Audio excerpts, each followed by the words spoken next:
Well, good evening, everyone, and welcome to the September 3rd, 2013 meeting of the Edina City Council and the Edina Housing and Redevelopment Authority. Roll call, please, Ms. Mangan. Member Bennett. Here. Member Brindle. Here. Member Sprague. Here. Member Swenson. Here. Mayor Hovland. Here. We have in front of us this evening a prescribed form of agenda. Is there a motion to approve the meeting agenda? So moved. Second. Get a motion and a second to approve the meeting agenda. Discussion. All those in favor say aye. Aye. Aye. Opposed say nay. Carried. Next we have the consent agenda. Is there anyone on the council that wishes to pull an item from the consent agenda? I would like to pull 4I. I wanted to have a discussion on that matter for potential tabling. Anyone else? Okay. With the exception of 4I, is there a motion to approve the balance of the consent agenda? Second. Got a motion and second. Discussion. All those in favor of approving the balance of the consent agenda with the exception of 4I, say aye. Aye. Opposed, say nay. Carried. 4I was the resolution that we asked council to prepare after we had a matter before us 2 weeks ago with respect to a request for a lot area variance. Mr. Ron Helm appearing on behalf of Tom and Gretchen Schneit of 5612 Tracy Avenue. The Planning Commission had granted it. We denied it. I've had discussion with Member Swenson this week, and I didn't get a chance to visit with others. Of course, serially, it's not a thing that we do, but I was wondering if we could table this matter for 2 weeks so that we could consider possible reconsideration if there was a different alignment on the properties in terms of before it was a shared driveway that they were proposing off Tracy. Yeah. And one of the things we've discussed. 2 questions on that. One, we got an email that they requested that we pull it in our emails today. But my other question really is fundamentally to the vote that we took 2 weeks ago. Without the findings, does it preclude him from not coming back for a year, or do we have the ability at this point to table it for tonight and then allow him, I don't know if I'd call it a second bite at the apple, but you know what I mean. We have had a chance to brief the city attorney on this, so there's some discussion here about parliamentary procedure and also the 60-day rule. So, Mr. Knutson, if you could comment on that, please. It's my understanding that at your last meeting, what you did is you didn't deny the preliminary plat and variances. What you did is direct preparation of findings. Correct. So you've not taken final action. So tonight, you could act on those findings or do a number of things. You could refer it to the back to the Planning Commission if you choose, or you could table to a date specific if you choose. The deadline under 1599 and 462-358 is October 1. So if there's any question whatsoever that whatever you choose to do would take you beyond October 1, then you'd ask them to sign a waiver waiving the timelines. And I have a waiver with me. I think I would be more, if we were not to act on this and we were going to send it back to planning, I would be more comfortable at this point having them sign a waiver so that we don't get past that legislative timeline. I have the waiver with me. But do we know if the proponent is in Mr. Helm is Okay. here in the back there. Does Mr. Helm have legal authority to sign the waiver? He's the agent for the homeowners. Yes. Okay. I guess I'd like to hear from my other council members on whether they want it to go back to planning or what steps they would be most comfortable in. I'd be prepared to deal with it here. I think the Planning Commission was in favor of it unanimously the way it was. We decided we did not like the common driveway setup. I think it should just stay here for our resolution now. But I agree with Member Swenson that if we can get the waiver signed, we could then give them time to refile with a different plan. Member Bennett. But, Your Honor, that I think is part of the question. The Planning Commission had unanimous approval for the design with the shared driveway to Tracy at the rear of the property, considering the slopes on the site and considering the the impact not only of the, it wasn't so much a traffic impact in this case, as it was actually, and not just a visual impact, but actually an impact in terms of disturbance of slopes necessary to construct front-loading driveways and garages for the homes. We've seen some evidence of this in some places around town and in neighboring cities where, in essence, a three-story house ends up being created in order to have enough headroom in the garage when there's a steep enough slope that that garage is essentially then an exposed foundation. And with a 2 or 3 door wide opening, it's very difficult to preserve much or any of the slope. So with that consideration, if a redesign is attempted, I'm not sure why we wouldn't want the Planning Commission to consider that redesign if it's the rear loading driveway, the shared driveway at the back, that was of concern to council members, because then the only other option, I think, is the front loading garages off of Hawks Drive. Member Sprague? In this instance where it's clear the applicant has received the direction and wants to revise it to another site plan, then I'm comfortable sending it back to the Planning Commission to review and comment on that and make a recommendation.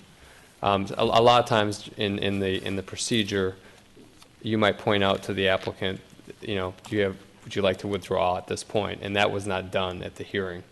We went ahead, we made our decision, and then I don't know if it was not known procedurally what could be done or what, but then the letter came in and the request is the intent is to revise the site plan accordingly and come back and not be subject to the 1-year waiting period and impose that hardship if they're going to come back with something that we can again look on. And maybe we'll see what the Planning Commission says about the viability of that plan. Mm-hmm. Member Brindle, any sentiment one way or the other? I guess I can go either way. I initially thought that it's here, let's have it stay here, because we looked at what it was, and there are going to be some modifications, but if the site plan is modified to the degree that you feel going back to planning is the better option, I guess I'm fine with that as long as we have that waiver signed and we don't cause them any more hardship than we have to. Okay, can I ask Director Teague a question? Member Smith. How many days then do we need on the waiver if we do Planning Commission and then back to Council? The way Attorney Knutson has it drafted here, the extension would be to December 17th, and so that would allow us enough time to go back to And Planning if it Commission. goes back to planning, is the neighborhood notified that there is a change? I would want to do that. I would want to send out, I was going to recommend that. I think it would be unfair to send it back and not do that. So I would make a motion that we send it back to the Planning Commission, and that that's, though, predicated on the fact that they sign a waiver that goes to December 17th was your date? Okay. And we renotice the neighbors. And we renotice the neighbors, yes. I'll second. Go ahead. Okay. Discussion? All those in favor say aye. Aye. Aye. Opposed say nay. Carried. All right, that takes us, I have a special recognition that I'd like to squeeze in at the top when we get to that point. okay. We're just going to special recognitions and presentations. I have a special recognition Go ahead. of a fire chief who has had a long and distinguished career here, and this is his last council meeting. So I made him come tonight, and he wants to say a fond farewell to you. All right, thank you. So Marty, you just want to make me cry. Huh?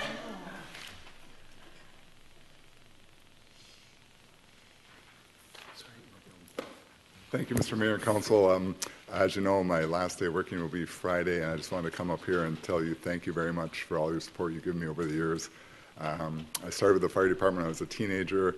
It's been 32 years, and I think I've been chief for about the last 14, 15 years, and it's been wonderful. So I thank the council. You've always been very supportive. The administration, Scott and Gordon, have always been great. The community's been wonderful, and the staff here has been great to work with, and I've really, truly enjoyed every minute. So not many people can say that about their job, so thank you very much. Well, we enjoyed every minute having you represent us in one capacity or another, especially as chief. Thank you very You much. did I a appreciate it. Tremendous job for So our I'll town. be in the community. I'll be around still. We wish you all the best. Thank you very much. I appreciate it. Thanks again. Thanks, Chief.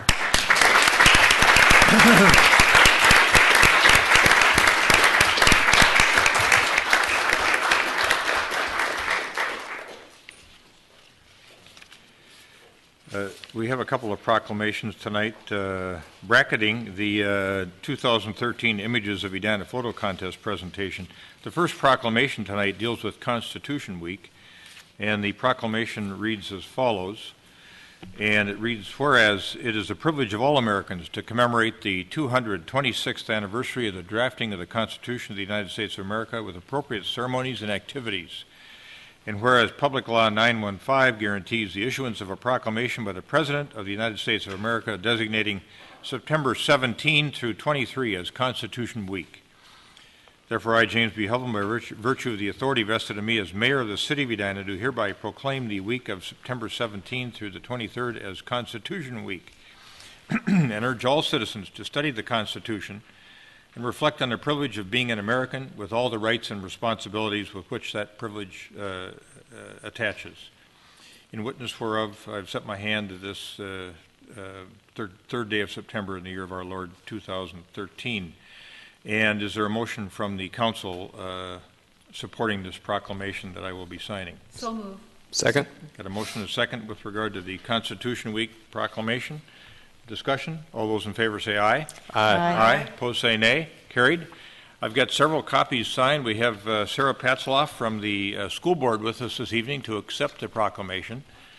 I'm going to walk down and hand this to her. And Sarah, we only need one, but there are several others here. Would you like all of them? All right. Okay, let me walk down and hand them to you. And you may have some remarks that you want to make.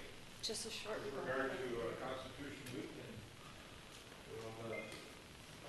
we'll, welcome. Thank you. There you go. All right. We look forward to hearing from you. Well, thank you, Mayor Hovland. I am Sarah Patzloff, and a Edina resident. I am a member of the school board as well, but tonight I'm here as a member of the Monument Chapter of the Daughters of the American Revolution. As a member of the DAR, I am of lineal descent of a patriot who served in the American Revolution.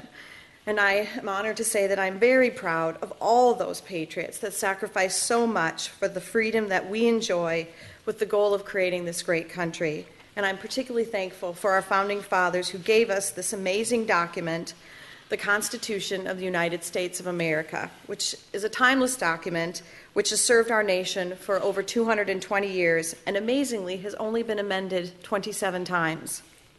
On behalf of the Monument Chapter of the Daughters of the American Revolution, we want to thank you, Mr. Mayor, and all of the City Council members for your continued service, which is such a beautiful example of our representative republic.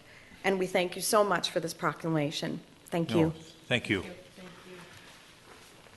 Jordan, we've got some annual presentations to make. I think we're all eager to see who the winners are and see their art form. And I bet you want me to come down there and help you award these things. Yes, If I sir. remember from last year.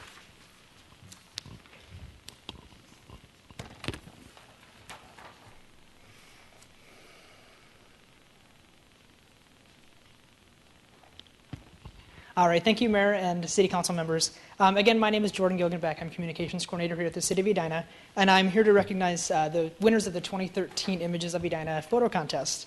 A little bit about the contest. This is our 10th year doing it, and it was established in 2004 to collect and recognize photos that capture Edina as a preeminent place for living, learning, raising families, and doing business. As in years past, a panel of volunteer judges volunteered their time to help judge our photos. Based on a number of criteria such as subject matter, composition, clarity, degree of difficulty, and Edina relevance. This year's judges were Alex Gatorroot of Edina Magazine, Polly Norman of Polly Norman Art, and Kirill Negoda. He's our new graphic designer here at the city. We received more than 100 photos this year, so there were a lot to choose from. Judges chose winning photos based on the five categories representing the city's vision statement. One of those photos was chosen as best in show or overall winner. In addition, a reader's choice was chosen again this year. Voting was done on Edina Magazine's website for that. Tonight's winners will receive a plaque and a prize. The prizes were provided by Edina Magazine. So at this time, Mayor Hovland, if you're ready, we'll go ahead and start. So the first winner is Puddle Jumper by Megan Norman.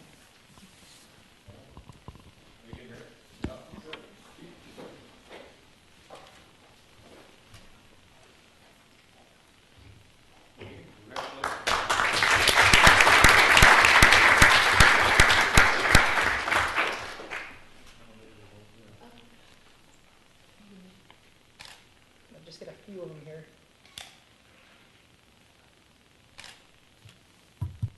All right, thank you. All right, next one up is called "The Eagle Has Landed" by Jennifer Kosak, winner of Living Plants and Wildlife.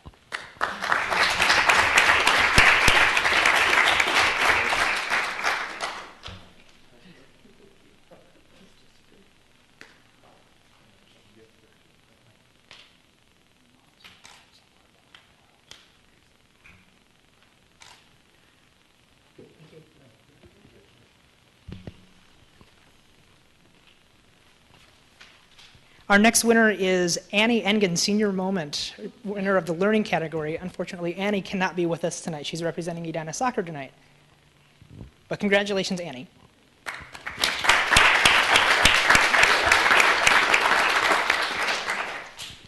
Our next winner is My Rearview Mirror by Erica Hacker, winner of the Raising Families category.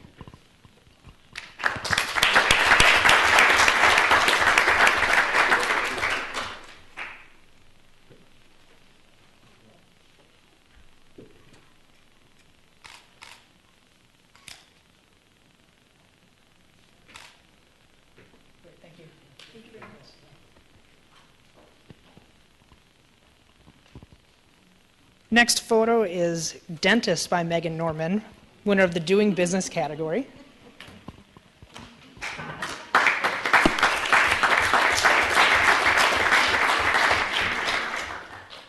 Curious what this was going to be. Yeah, you know, that's a common theme, my God.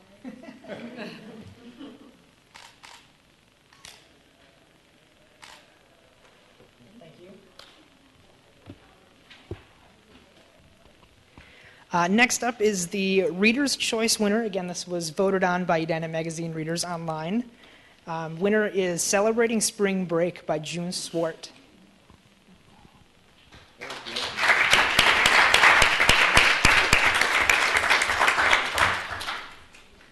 you, sir.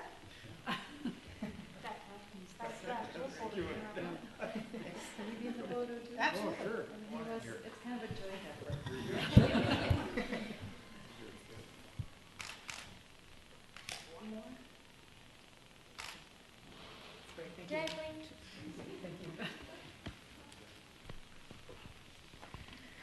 And finally, this year's Best in Show Award goes to Megan Norman for her photo free.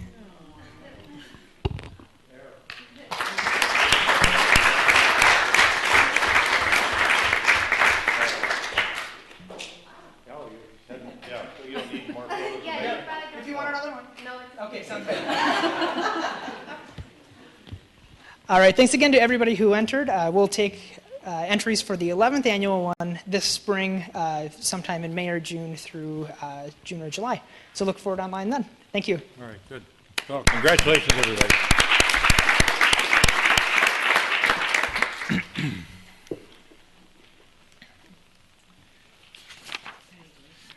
All right, the next matter we have is another proclamation for Spinal Cord Injury Awareness Month, and I'm going to read it in a moment. But we have with us this evening Carolyn Bredesen, Sean Dean, and Karen Quammen, and thank you all for joining us.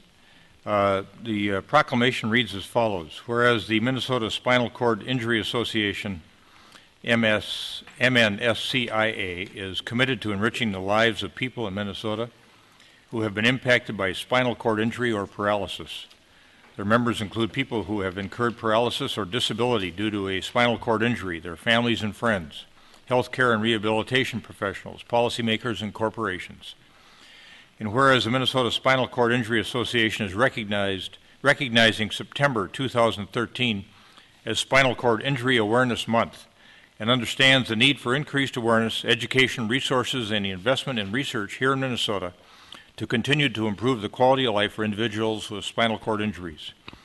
And whereas every 48 minutes someone in the United States is paralyzed from some form of a spinal cord injury, and whereas currently there is an estimated 1,275,000 individuals in the United States who live with a spinal cord injury, and whereas an estimated 100,000 of those individuals are veterans who were impacted by spinal cord injury while serving as members of the United States Armed Forces, and whereas approximately 12,000 additional spinal cord injuries occur in the United States each year, with 300 happening in Minnesota, and whereas accidents are the leading cause of spinal cord injuries, and whereas the Minnesota Spinal Cord Injury Association, along with their collaborative partners, Courage Center, Sister Kenny Rehabilitation Institute, Gillette Children's Specialty Healthcare, Medtronic, and Unite to Fight Paralysis, commends the dedication of local, regional, and national organizations, researchers, doctors, volunteers, and individuals that are working to improve the quality of life for individuals, family, and friends impacted by spinal cord injuries.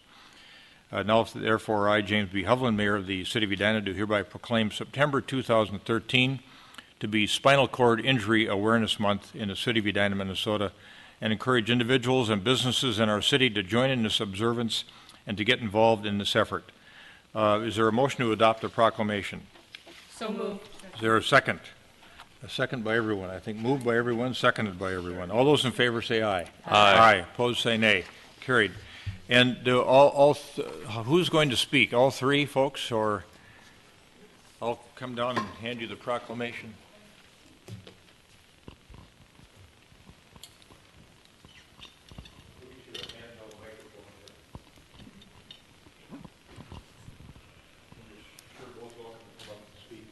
Okay. If you address the council, we'll be able to get you on television that way.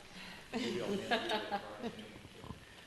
Well, I'm Rebecca Panzer, and I happened to become disabled about 2 years ago, and it's just been such a great awareness for me, and I just want to thank the City of Edina for acknowledging Disability Awareness Month for September, because I think with all the awareness that we get through the city and the greater Minneapolis and Twin City area will be fabulous for everyone. So thank you. It's so good to hear. Thank you very much for coming this evening. Thank you for being here.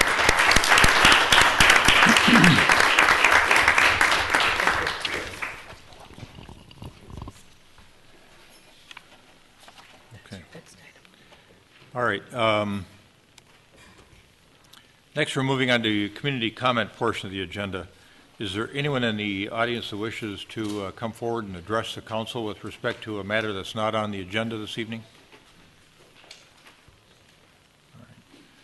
Seeing no one coming forward, we'll move on to the reports and recommendations portion of the agenda. And before we call on Director Wallen, I think Manager Neal, you wanted to introduce the topic. I do. Thank you, Your Honor. I want to just give the read-in or the introduction to this item for the council. Tonight, we're asking the council to adopt Resolution 2013-71, adopting the preliminary 2014 tax levy and operating budget.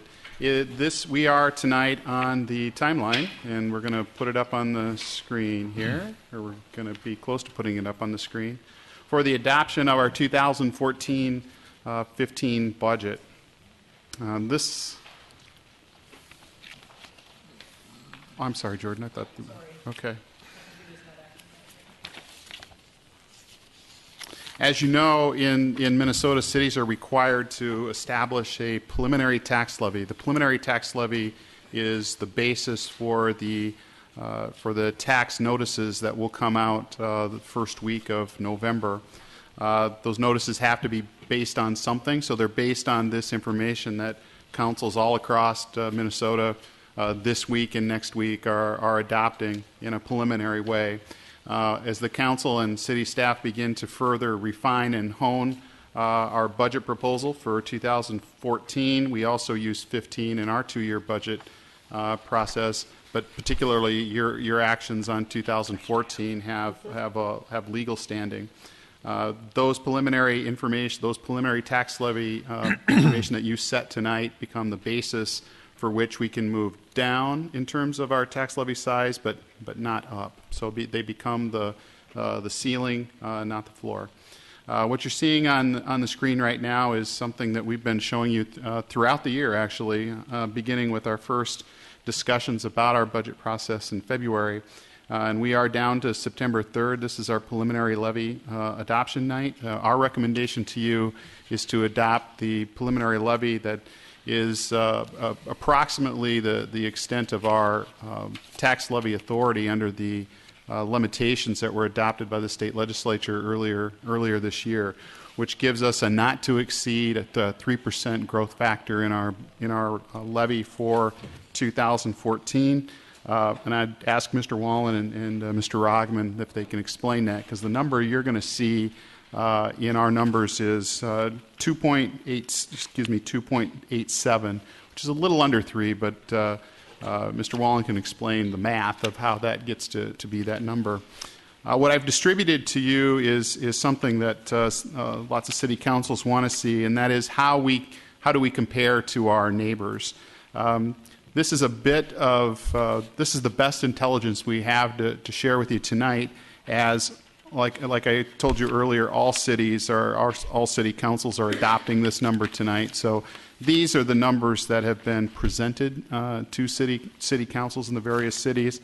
We'll know at the end of the week, and certainly by the time we meet on the 17th, where councils actually come down. And with that, I'll refer to Mr. Wallen for additional detail. Mr. Wallen. Thank you. Director Wallen, welcome. Back to the issue of the 3% levy limit.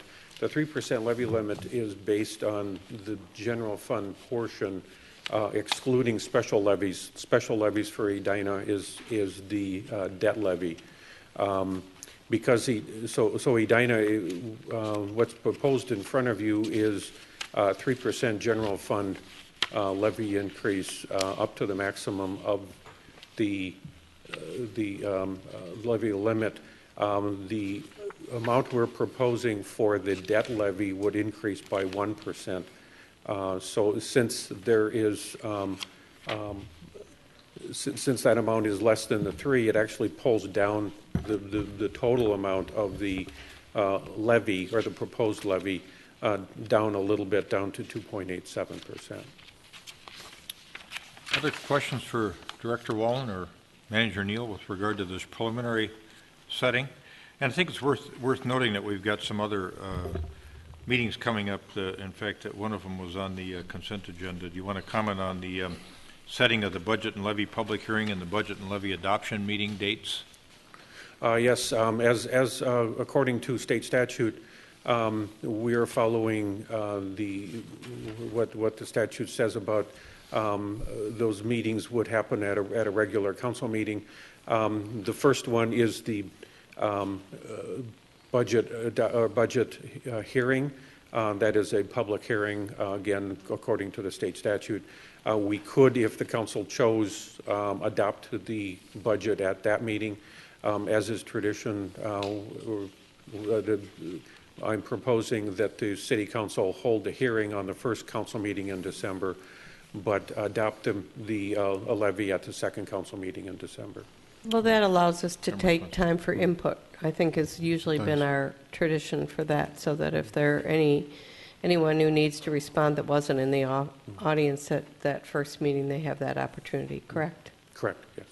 And Manager Neal, you might want to remind folks of the effort you made this summer to get out to the public, reach out to the public, and get public input regarding the proposed budget. Thank you, Your Honor. Earlier this summer, we engaged the Citizens League, and the Citizens League was really helpful to us 2 years ago in helping us through a public engagement process for our budget process 2 years ago. We had them back this year, and they managed a public engagement process for us again. The input from that public engagement process is one of the information streams that we use to prepare this budget for you, just as your input, our board and commission input, et cetera. One of the things I know that you're always interested in is is what is the impact of this proposed tax levy increase on our median family homes. Our median family home for 2013, median single-family home for 2013 was valued at just under $400,000, like $399,000, and the impact of this levy on that home for 2014 is a $24 a year increase. All right. Member Bennett. Yes, thank you. Manager Neal, at the work session this evening, we had some discussion, not directly on the budget, but there was some discussion during that meeting of the levy increase and what that will be applied to, and that there really are no new positions. It's really a going forward budget, but it's just that some of our costs have risen as they have elsewhere. Could you expand on that, please? Yes, Councilmember Bennett and members of the council, I would characterize this as more than a lights-on budget, but it is a budget that does not anticipate increases in the number of staff that we have. It does bring some additional revenue into the employee benefit program, which was one of the workforce priorities that we arrived at during our annual retreat with the council. But in terms of compensation wages, we think this is about a 2% general increase in compensation. That's what this budget provides, and it does not provide much in the way, if any, new services. But it does not increase our staffing levels either. Thank you. All right. Member Sprague, thank you.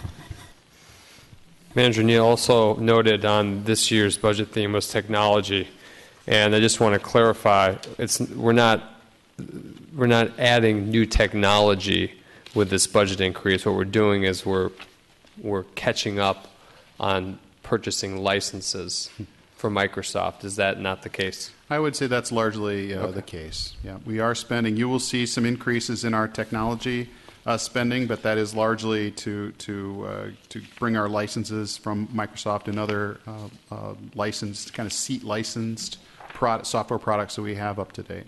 Thank you. Member Brindle. Thank you. The other part of this that I think is important that people understand is the increased cost of health insurance for staff. Yes, Councilmember Brindle and members of the council, there is the city is impacted by changes in the federal laws for health care. We're going to bring some additional information and some I think some executive choices for the council and for me that we need to arrive at together later in our budget process. But as we've continued to understand what the rules are as a new kind of health insurance frontier develops. But we are on top of that. Our HR director, Lisa Schaefer, has learned something new every week with how our health insurance program is going to work. But we do know that it's probably going to be more expensive next year than it is this year. And just to reiterate one more time, this is a cap, a ceiling that we would preliminarily set. We can go down from here once we get more information closer to the end of the year in terms of our budgetary performance during the year, but we cannot go higher than what the preliminary amount is set. Member Brindle. One last thing is any labor negotiations, union contracts? Do we have anything coming up that we don't know about yet? No, actually, with the dispatch contract that you approved in the consent agenda tonight, I think we should be settled through 2014. Okay. So do you need a motion? We need a motion. Resolution 2013-71? Yes, we do. I do. So moved. Second. A motion and a second to adopt the proposed budget on a preliminary basis. Further discussion? All those in favor say aye. Aye. Aye. Opposed say nay. Carried. All right, we will look forward to further input from staff on this matter as we proceed towards the end of the year. And next, we have proposed resolution 2013-70, which would be adopting the final AUAR update, which needed to be done since we did this over 5 years ago, I think, for the original Pentagon Park project, and now it's been updated. I think at the cost of the developer, the new developer for Pentagon Park. That's correct. It is at the cost of the property owner. Back in July, the council authorized distribution of the update of the AUAR. 3 agencies commented back, that being the Met Council, MnDOT, and Hennepin County. Each of their comments were addressed. The comments were included in the final draft of the AUAR, and our responses done by WSB were also sent to the agencies. There was no objections to the AUAR update, so the city can adopt this update this evening. Chuck Rickard is here from WSB, and will make a quick presentation to take you through the updated AUAR. Thank you, Director Teague. Mr. Rickard, welcome.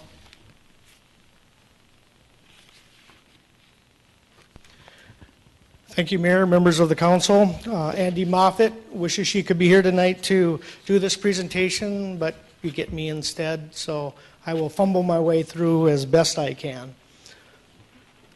That's not very inspiring. All right. There's not a lot of detail. A lot of this information Andy did go through in July when she was here, so I'm going to just quickly go through it, talk about some of the comments and some of the scope of the comments, and then open it up for your questions. As you know, the study area is basically between 100, Highway 100 in France, 76 on the north, and the Bloomington border on the south. About 135 acres is what was looked at in the original AUAR and the update. This, again, you saw with Andy last month, but, the AUAR is an environmental document. It follows somewhat, what the EAW, categories and looking at those types of issues. It includes that mitigation plan, which is a unique option. And it then also looks at, more in general than a environmental assessment worksheet, which is more specific to a development. Again, as indicated, it has to be updated every 5 years.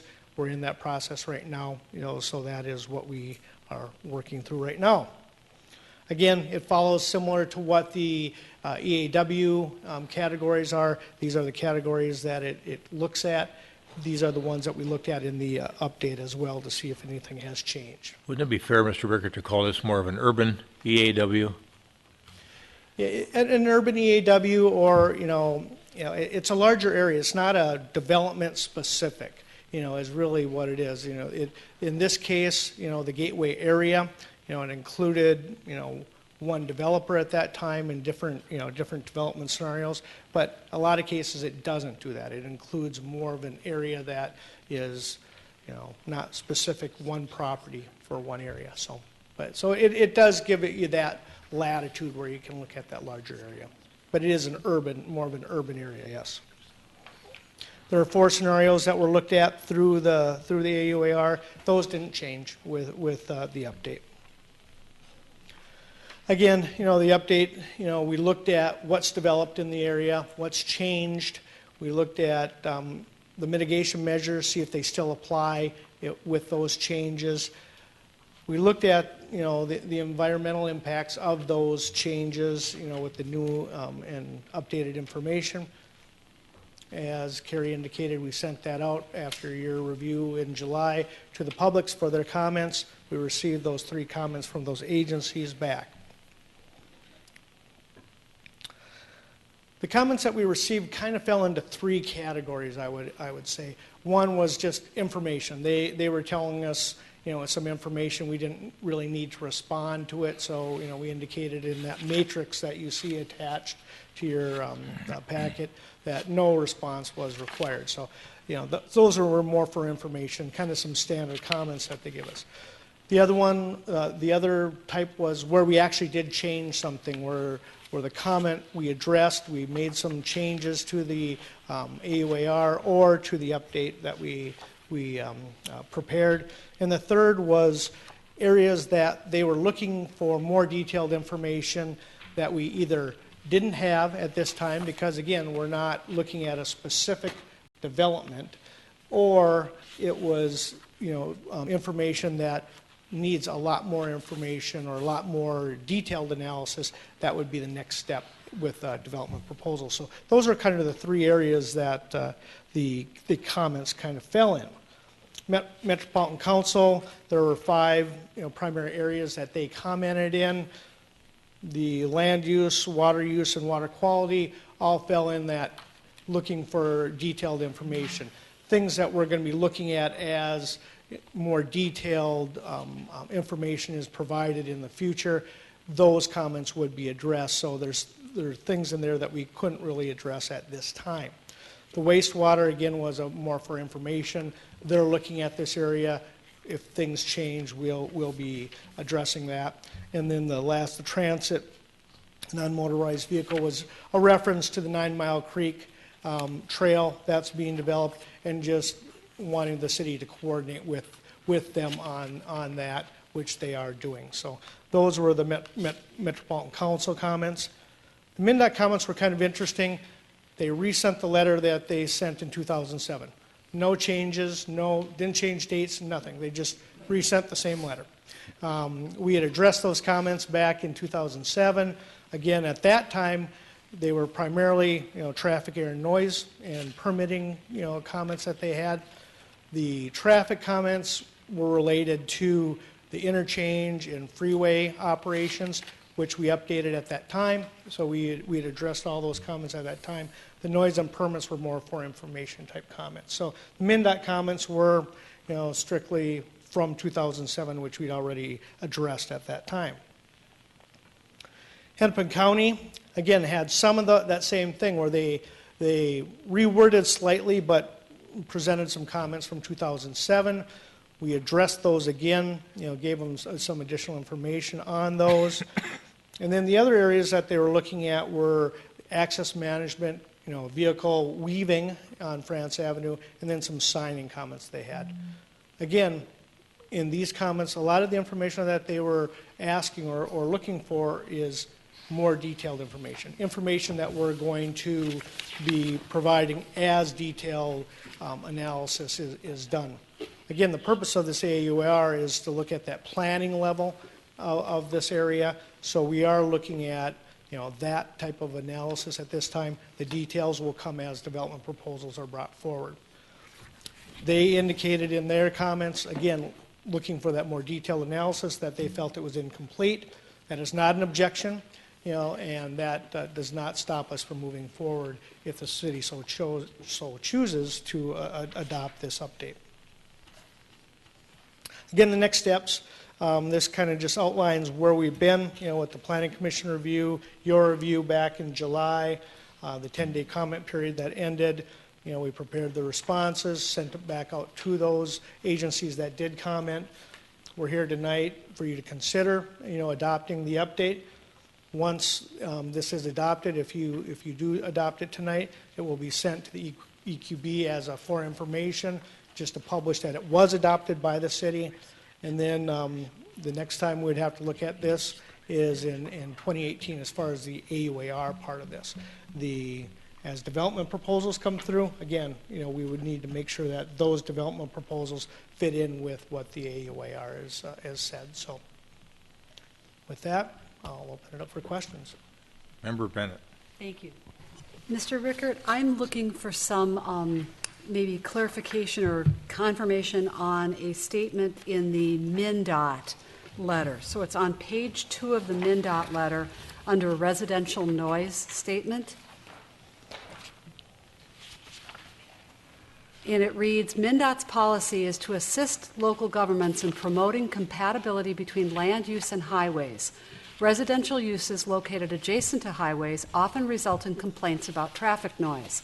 Traffic noise from this highway could exceed noise standards established by the Minnesota Pollution Control Agency, the U.S. Department of Housing and Urban Development, and the U.S. Department of Transportation.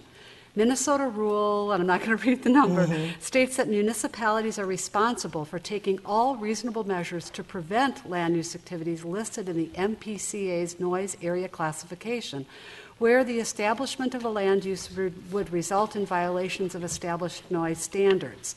MnDOT policy regarding development adjacent to existing highways, prohibits the expenditure of highway funds for noise mitigation measures in such areas.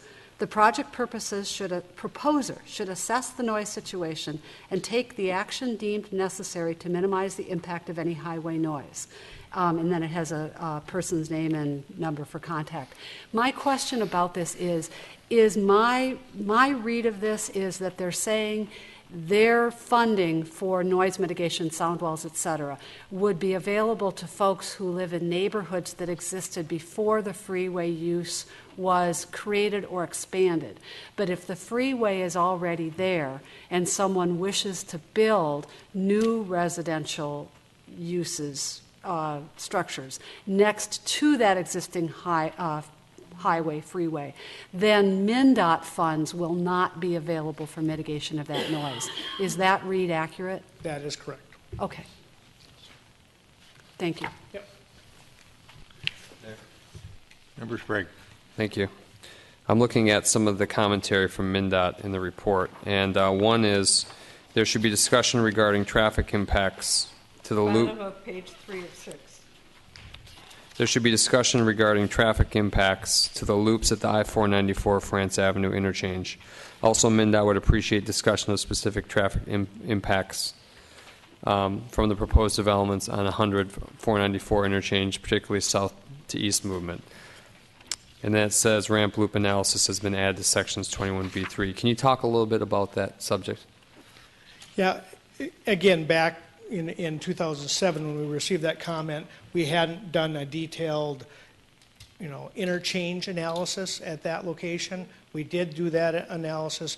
We found that this development would not impact, or would not significantly impact that, those movements, and would not and was fine. We didn't show any issues with that. And then the other one from Hennepin County, page 5 of 6.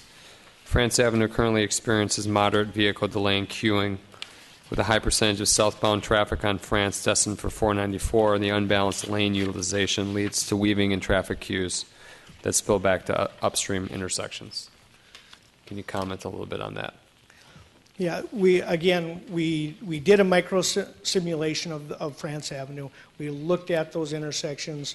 As part of that, we did look at the weaving, the gaps in traffic for traffic getting onto France, changing lanes and so forth. So we did look at that. We showed, again, with this development, with what the information we had now, that would not be an issue, or where it did become an issue, we did add lanes, or we proposed some lane configuration changes and so forth. So some of the mitigation that we list in the AUAR addresses that, at that time. So, we did address some of it. They're indicating that, the way I read this is that they want some more detailed analysis of that, more details of that. Again, once we get more specific developments, and types of developments and locations of developments, we can do a more detailed analysis of that. Based on the information we have, we felt that it was operationally fine. And would your analysis also include the proposed lane changes that are coming forward with the pedestrian project on France Avenue? There are some lane, the narrowing of the lanes and stuff. Yes, yeah. The computer models that we use, part of those models indicates the width of the lanes, so those would be included. Removing the free rights, that's included in there also. So all those changes, that are part of that would be included in that detailed analysis. Okay. Thank you. Mayor, you had that question. I had one small question. Yeah, on page 14 of the document, under the odor, noise, dust section, under H2, there may be a distinction between times of operation for construction for commercial versus residential, but I thought that we had, at least from a residential standpoint, changed our hours of operation to eliminate Sundays. Other council members may have a different recollection, but it seems to me that to the extent there could be residential operations or construction activities conducted, I don't know if H2 properly reflects what our standards are now by ordinance. So Director Teague, you may want to take a look at that. I believe that only refers to single-family residential construction, so this wouldn't apply This for wouldn't this apply project. to multifamily or commercial? Correct. Okay, thank you. Other questions for Mr. Rickert?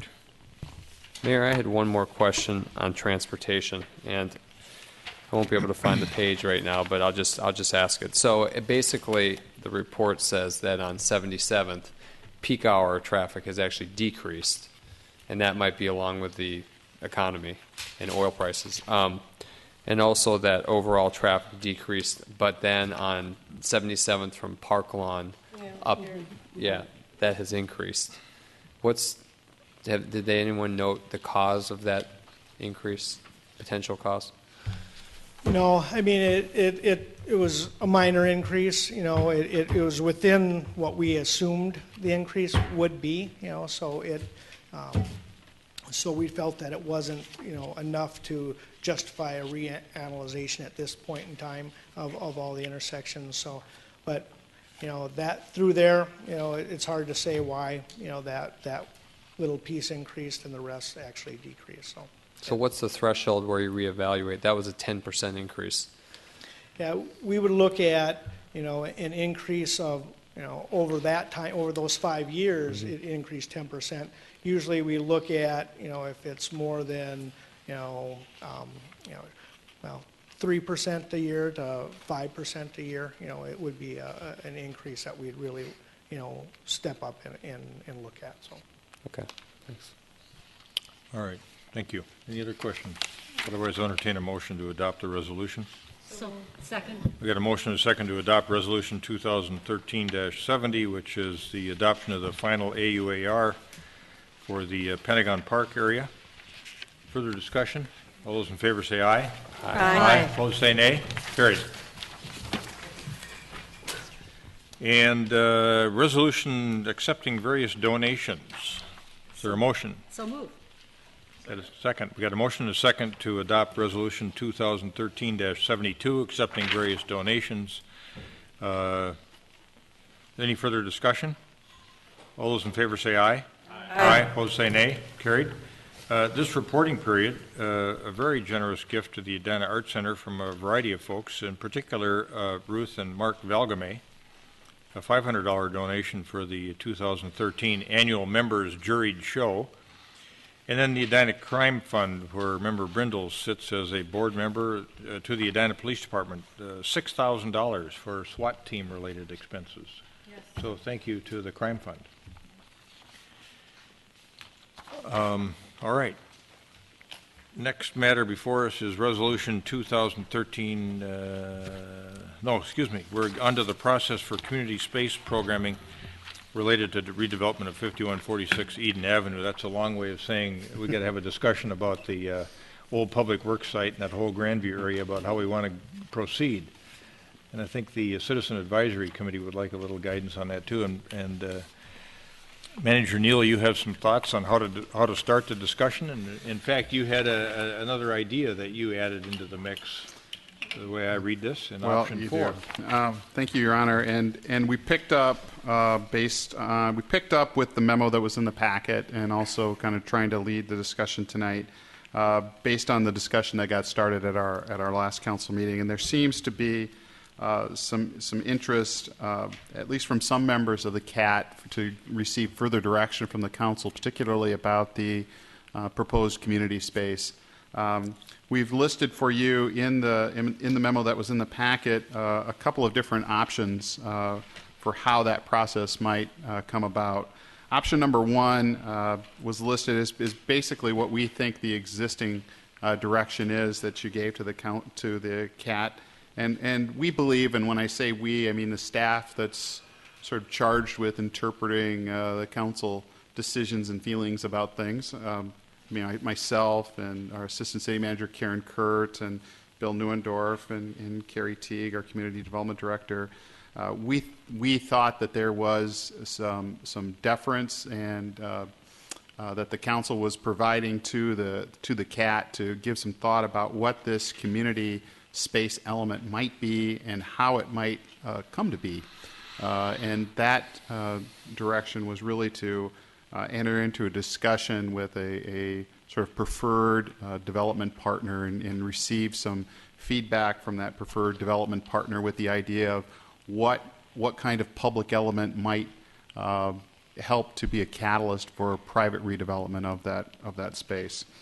As the CAT began to have the discussion, there seemed to be different opinions about how that should come about and whether they had the discretion to go down that route and make some of those discretionary decisions or discretionary recommendations that would come back to the council ultimately, or should they wait for direction from the council to tell them directly how you feel about that particular issue. One of the discussions that we started last time was should we, before we give a direction, before the council gives a direction on this item, do you need to have additional information in terms of a community needs assessment or community recreation needs assessment, however you'd like to characterize it. And we've provided just a flow chart design of a couple of different processes, options where we provide that to you. One in which you appoint a needs assessment task force of residents. We could do it jointly or by ourselves, jointly with the school district or alone. We estimate that would add 8 to 12 months in terms of giving that initial task force appointed and getting them on task and completing a task. The other way to do that, of course, is just to pay somebody to do it. And we think that obviously could be done quicker with more expense. It's hard to estimate what that expense might be, but we think a 3 to 4 month time period to begin, conduct, and wrap up a community needs analysis is probably a fair amount. The last option, which we didn't outline in terms of a flow chart, really is the one I think that, Mr. Mayor, you were alluding to, and that is that we should hold on to this idea of what the community space is until we know what our needs are. And we'll go about defining those, whether we do it through surveys and polling and other scientific methods, or whether you use your own collective judgment as elected officials. But starting the process before we know what that public element is has some risk to it. We're in the midst, or we've just completed, we're in the middle, or we're contemplating some fairly large capital improvements in the city. So our attention is going to be on some of those projects as well. So until we know what that need is going to be, there is some benefit to not naming it at this time and entering to a holding pattern, at least in terms of the community use for that space. Thank you for that. And I offer this insight. to you just as a way to get Sure. your own conversation started, because I think the direction that the CAT is looking for is not necessarily from staff, but from council. Yeah, I think we had this conversation 2 weeks ago under concerns of council, and Member Sprague raised the issue of having I would characterize it as a more linear process where we try to define what the need might be before we assign the CAT the task of doing an RFI. If I characterize what you said fairly, but I'll let you. Why speak for you? I'll let you speak for yourself. So I'm just reading through the options and thinking. You're talking about a consultant to conduct facilities inventory. What I was thinking of, I'm looking at this as providing enough data points to the developer through the RFI that they can understand what the community vision is for the site. Yes, we have the guiding framework, but to me that's not concrete enough. So if we did a community needs analysis, I was thinking of a survey. You're talking about a consultant here. I was thinking of a survey that you design, and it could follow. There's lots of different ways to phrase that, but we could develop the survey staff with a vendor like Decision Resources or whomever, and then have a draft survey go to the CAT for review and comment, and then conduct the survey on community needs.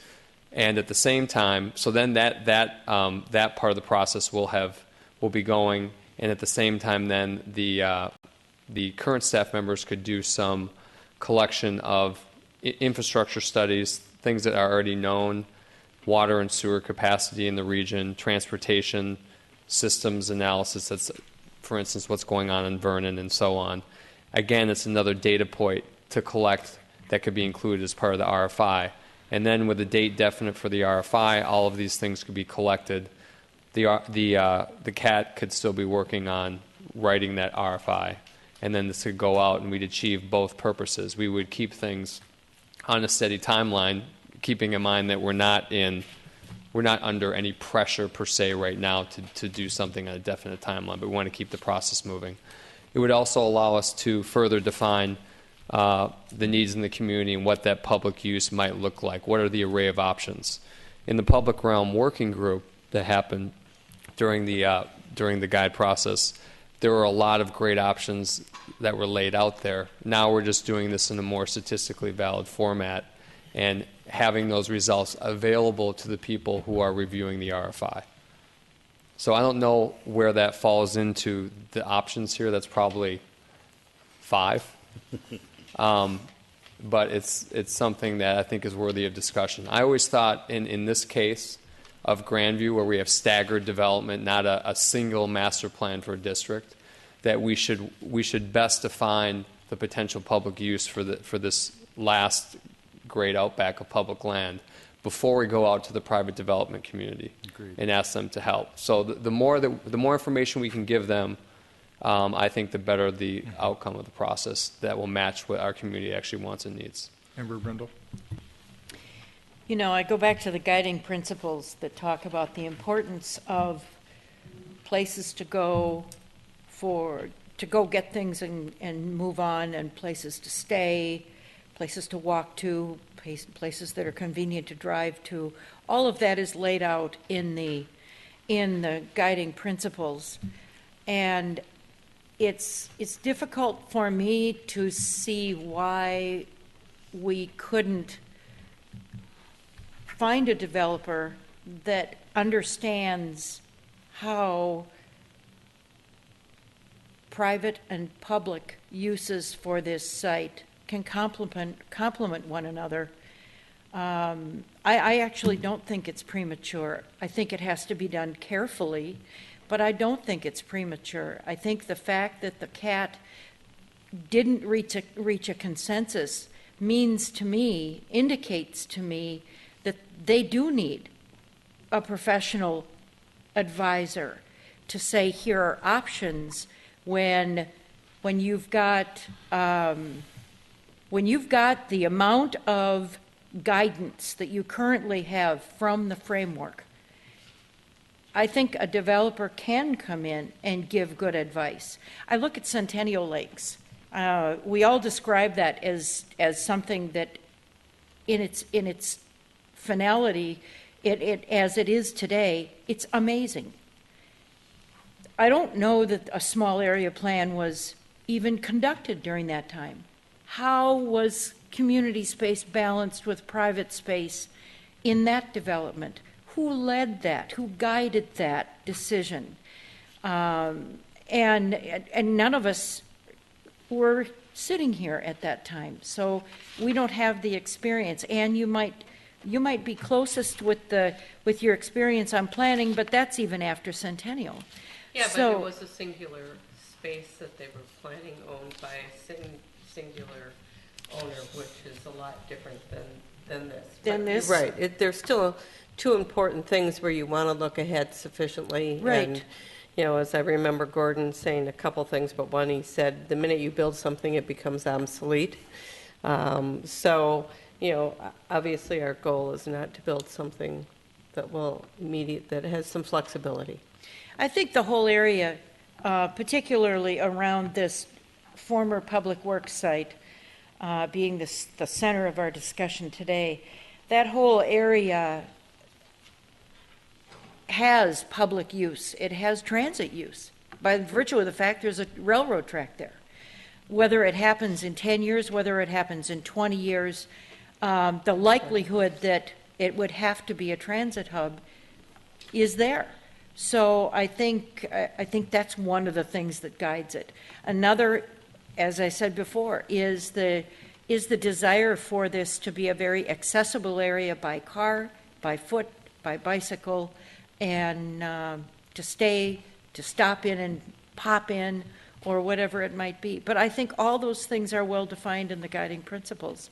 So if a developer were to come in at this point and say, here's charrette number 1, here's charrette number 2, and take the framework as it stands today and begin to just kind of put together some scenarios to help the CAT say, well, I like this part of this one and I like that part of that one, it may get them to a point of being able to find consensus. I've thought about this quite a bit since Member Sprague raised the issue at our last meeting, and I've had a coffee conversation with Chair Staunton and some of the other folks that are involved in the CAT.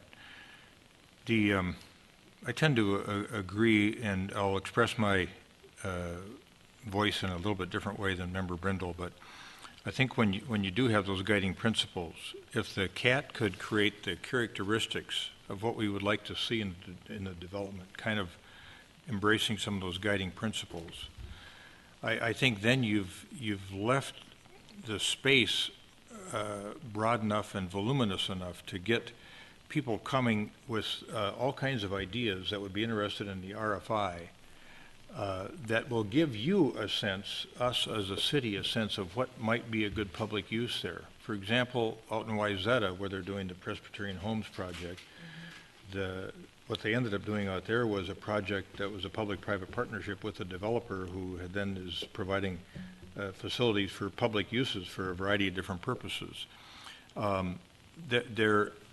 You can see where going more linear seems like it makes more sense, but I had this conversation too with an architect that's in our town that I had breakfast with on Friday morning, and he said you can think you're going from A to B, and this goes to Member Swenson's point, but you really need to be going from A to C, and you don't see C because you're heading for B, and so you miss something that's really important. And I thought about it in the context of these charts that were put together, which I think was a nice piece of work, but focus option number 2A is inventorying and identifying community recreation needs. In my opinion, we don't need anything from a recreational standpoint in this town. We're working on that on a separate track. I had a person this morning in a meeting tell me, what I think we need is a performing arts center. And I might be willing to put some money into that. I might be willing to put $500,000 into a performing arts center. Well, that was something that none of us had even talked about. So what if you shoot for going from A to B, and all of a sudden there's somebody that says, hey, this is a need that I really think we should have in this town, and we all embrace it, but it isn't reflected in the community needs analysis. So I think you need to maintain as much flexibility as you can as you move towards this process of identifying what that need's going to be. And some of these developers, as I said, that respond to this RFI are going to say, we got some good ideas here for you, and we might want to embrace them through the CAT. And the CAT might think, hey, these are some ideas nobody ever thought of in the big committee of 52, and we never thought of either. So my notion is don't get too linear, use the guiding principles, create some characteristics, go out for the RFI. We've already been at this for 2 years. We've waited long enough, in my opinion. Let's keep moving forward here and see what gets promoted to us in the way of responses from developers. And then we could always step back and we could say, we're not getting anything close to what we need here in terms of guidance. Let's go back to the council. But I think we need to maintain as much flexibility as possible. I think it would be a mistake to go a linear route. Manager Neal.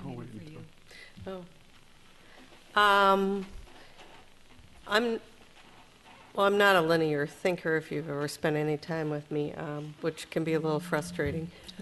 Thank you, Mary. I wanted to keep going. I do think there are some pieces of information that we can add to it. How we do that, I guess, is up to the group if they're inclined to do it. I would be supportive of a really limited decision resources survey just to get some ideas from our residents. But there's some things we know that won't go there, and a soccer dome probably isn't going to go there. Basketball courts. Basketball courts, we've built those. I mean, there's some things that I think are relatively easy to rule out. I would be surprised on a decision resources, but I asked about a dozen people in the last 2 weeks, do you have a need for a recreational facility that you don't have in Edina? And I tried to get a bunch of different ages of families and empty nesters, et cetera, and not one of them wanted that, and that's a really tight space. And when you read the article in the paper, when I say let's not build something that's obsolete, Eden Prairie is going to add on to their rec center, but they have a large piece of land and a lot of parking around it that they're able to do that. That's a very tight space to decide that that's a need that we would put there. So I think there's naturally just some things that the space doesn't allow us to do. And I agree. I'm not looking for a developer that wants to come in and tell me what his private plans are for 3/4 of it and what his public plans are for 1/4 of it. I want a developer to come in and say, what in today's building climate, what's logical. And yet there's that hesitation as you look at today's building climate that you're not trying to build something for 3 years. We did get a very good email talking about, we want to be forward thinking, and we're not forward thinking 3 years. We should be forward thinking 15 to 20 years. And I agree with that. We know we have some needs for parking in that area. We know a park and ride might be part of our public part of it, and that is a public part of it. That isn't a private part of it. But I would rather that we keep moving forward, and if we need one more piece of information to add to it, that happen while we move forward, and that we don't slow this process down. I think it's only fair to some of the landowners around there that they know what the timeline of this process is. And that would be the other thing I guess I would ask the CAT once we finish with this conversation tonight is I would want them to do what they've always done for us and give us a work timeline with what they're expecting to do at approximately the time that you're going to do it. Okay, Joni, that's me. Member Bennett. Moving forward when you don't know where you're going or you don't have a map can take a person into the path of oncoming traffic. It can take a person off a cliff. It can take a person out of a window or off a roof. I think that it is important to have a better sense of where we're going, and I compare and contrast this discussion with the document that we just approved, the amended or updated AUAR. We have known since 2007 that if one of 4 scenarios gets done, these are the mitigations that are going to be required. And the more intense the development is in that area, the more the mitigations, the more costly the mitigations that are going to be required. And it struck me when we were receiving the final framework for approval that we, despite the time that's been spent and all the very significant effort that people have put into this, we've never assessed the infrastructure in this area. We don't know what the development capacity is. We don't know what it's going to cost us to update sanitary sewers, water supplies. We know that there are a lot of needs in a transportation context, and I think that's been one of the concerns and pushbacks from the community about a park and ride. We know that there's a park and ride there today. We know that with the location of the rail, there is transportation use, but it's a spaghetti junction there, and previous development didn't correct that. So we know some things, but there's a lot we don't know.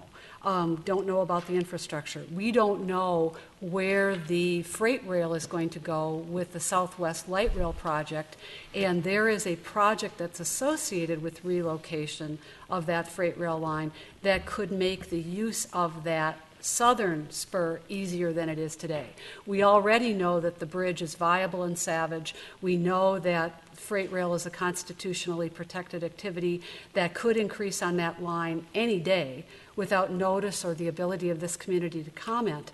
So I think that there are some considerations that have, first of all, considerations that have been unknown.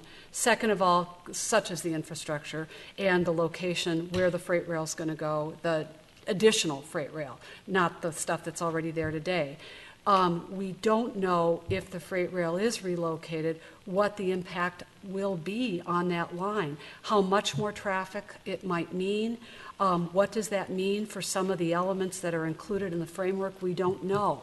And rushing into anything, okay, so let me back up. Another thing is that we do know that land is becoming very, very expensive in this community. It's a very desirable community. So what is the value of the public land? What is the value to this community or the cost to this community of trying to replace that land going forward if uses that we end up with aren't compatible? I dug out today my Southdale study, Greater Southdale study. When we talk about what we knew and didn't know, and Councilmember Brindle mentioned Centennial Lakes, and it is an amazing development. And actually, there were quite a few calculations done about that. There was a specific square footage of residential that was supposed to be built with commercial, and it ended up being put into our code, and we had to amend the code back in 2007 because it turned out that with the markets as they were, what got built instead of condos and townhouses or condos and apartments was townhouses. So lower density, less residential got built as it moved forward than was counted on. More commercial got built in the Southern Lake to the point where this formula that was in the code was so out of whack that either the code had to be amended or only residential could be built. And the choice was amending the code. Similarly, we engaged a very responsible, well-respected consulting firm to lead the Planning Commission and Council and new Transportation Commission in considering options for the redevelopment of the Southdale area. And a couple of their recommendations were really innovative, such as making 70th a bridge over a sunken France Avenue. Another big innovation that they were recommending was taking north of where Pinstripes is now located in the Container Store, and that was supposed to be a street. No promenade, no park. It was going to be a network of smaller streets like Excelsior and Grand. And fortunately, people sat back and said, the Planning Commission, Transportation Commission, and Council said, we don't think so. We think that what is actually going to guide and promote and shape development in this area is the public space, the promenade. This is what distinguishes this area from all this other development in other communities. And fortunately, that space was preserved and now has bike paths and walking paths and sculpture. And similarly with West 70th, there was some dissatisfaction from businesses who would lose that advertising ability of having people drive by. And so instead, the direction that the community has gone is to, instead of having an island between France and York with the Southdale area, we have worked to promote and enhance those connections. But we didn't have that vision yet in 2005. We just knew kind of what we didn't. And we thought in 2007 that a single point of crossing of France Avenue, a bridge at 72nd Street, was going to be sufficient. And now we know that the way people want to move around the community, the best way to promote the health of our residents, promote residential and commercial development, connect people with the commercial and the residential and back and forth is to actually provide multiple points of crossing. But we didn't have that vision yet. And so I'm not saying stop, but I definitely support knowing what our city's needs are and wants for that land before we offer it to somebody whose vision may not be what actually is best for us long term. I think we have to know, and I think it would be better to whatever people want to call the pace. It certainly is better to have not only information on our recreational needs, but also to have information about, again, the infrastructure. We had a piece of information tonight in the AUAR about housing next to a highway and construction of new housing and what that requires for mitigation, that it be done at the expense of the developer. It's not going to be done by MnDOT. And so all of this information, more information needs to be gathered.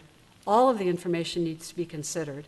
It's public land, and we need to figure out what public uses we have for it first before we develop it with something that may not fit with those public uses. I don't think anybody is suggesting that our public property be given to a private developer and sold off. I don't think I'm not- anybody up there. no, is no, saying I'm that. not. You used But a that was word there was a phrase, there some was a phrase phraseology in in there there that that made you it used. sound like that we made were it sound like planning on one of the things we selling could it. do would Well, be to sell it. let me back off for just a second. Or Let me let respond me to some of charac- your comments first. May I just say the New York Times article? Because Well, the New let me- York let me Times just article comment. said. First of all, the rail is a private entity, and if we're going to wait for the CP rail to decide what they're going to do in the future, or whether there's ever LRT through there, nothing's ever going to happen down on that property. Right. We need to be moving forward on this thing, because I know there are businesses in that neighborhood that are waiting for us to move forward, because they have notions of what they'd like to propose in there in conjunction with some private uses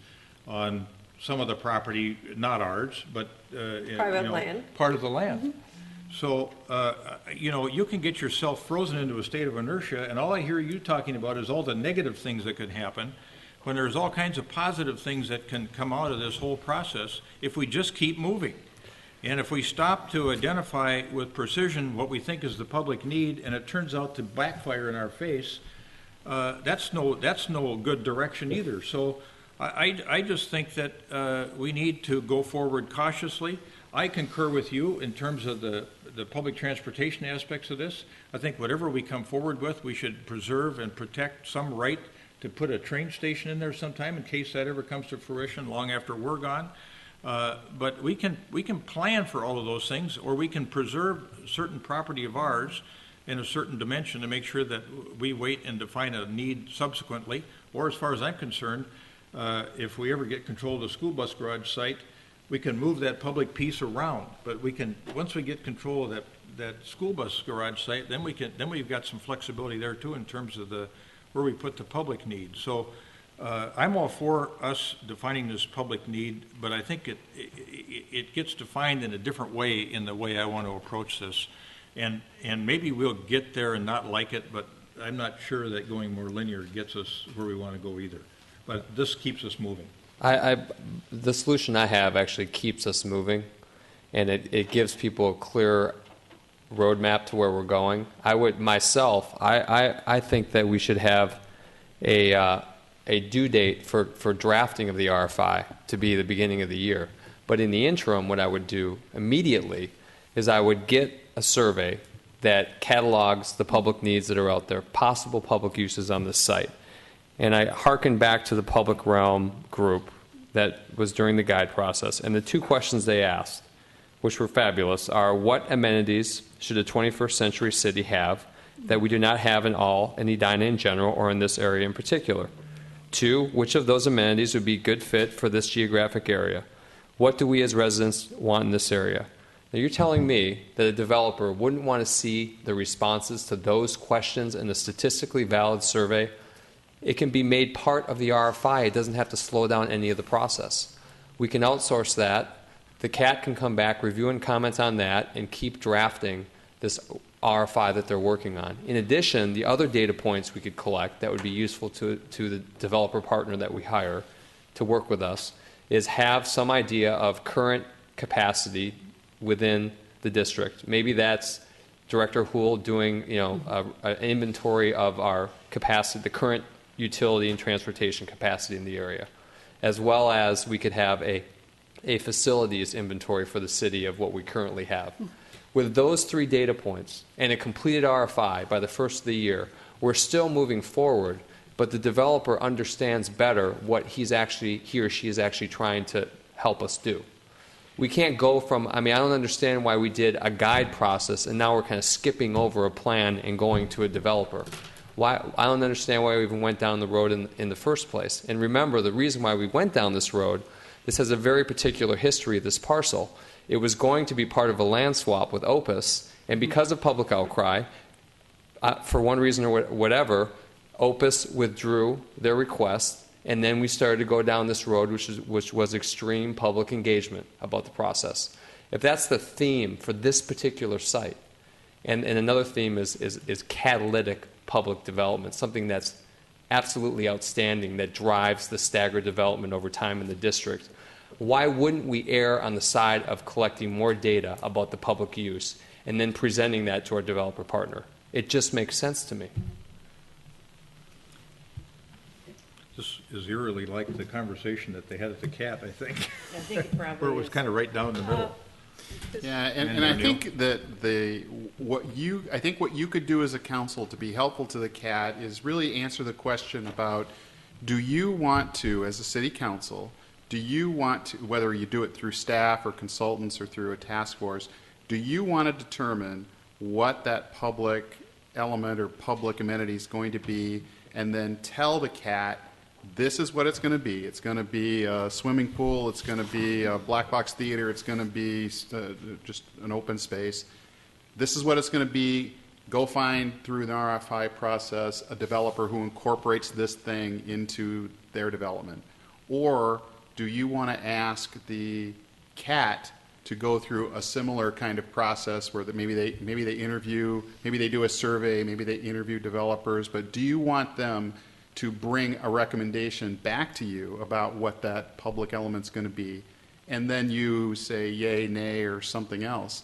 But in both of those cases, you're going to make the final decision about what that public element's going to be. It's the process of who decides what things are on the table and what recommendations are going to be in the public discussion, or I think is what could be most helpful to them. Member Brindle. We just, in our second work session, we looked at some innovative scenarios for the redevelopment options at Pentagon Park. That's what a developer can bring. He's not telling us what we have to do. He's telling us what the options are. With experience at the Upper Landing in St. Paul, with experience in British Columbia, thank you. And why wouldn't we value that experience to broaden our scope? Sure, go through a community assessment of what do you think this area can be used for, but the value that experience brings is beyond what we would get from a survey. I guess I'm confused now, because I'm not asking for us to determine an outcome before we do an RFI. What I'm saying is, let's collect and present more data to the developer partner, one of which would be a survey on potential public uses for the site. It's not a particular use, it's a continuum of uses as defined by the community. I think you can do both. And I don't know why we would present ideas to a developer and say, here's what our people tell us we want, when they may come up with something that does not only that, but goes beyond that to something that makes this truly an exceptional development. They wouldn't be precluded from doing that, though. Member Bennett. I think with respect to the discussion at the work session and then the AUAR, that concerns private development on private land adjacent to a significant amount of public land that the developer has told us is part of the attraction of the area. Whatever his ultimate use, he knows that there's going to be value in what he does because there is a public amenity that's a visual and possibly recreational use amenity. And I think that's part of what we're trying to talk about here is this is one of the last pieces of public land that isn't already committed to some use in this city. And that, Mayor, was what I was talking about. And I think it does behoove us as the public body to determine what our needs and uses are in a public realm on public land. And I'm very comfortable with Member Sprague's suggestion of proceeding in a deliberate, careful way, Mayor, which I think also fits with the way that you framed it. And so we're arriving at a point without having stopped a process that's underway. But I still think that very careful, deliberate thought has to be given not only to the assessment of the true capabilities of the area, which a developer will help with, but also, again, that public piece for which we really are responsible. Member Swenson.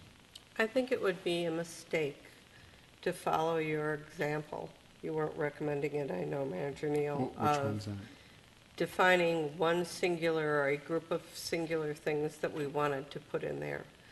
Because I agree with Member Brindle that if we're and the mayor, actually, I think that misses the creativity that we want to be able to have with all of the options. I think we do need the piece of information about what it is that our residents might be looking for.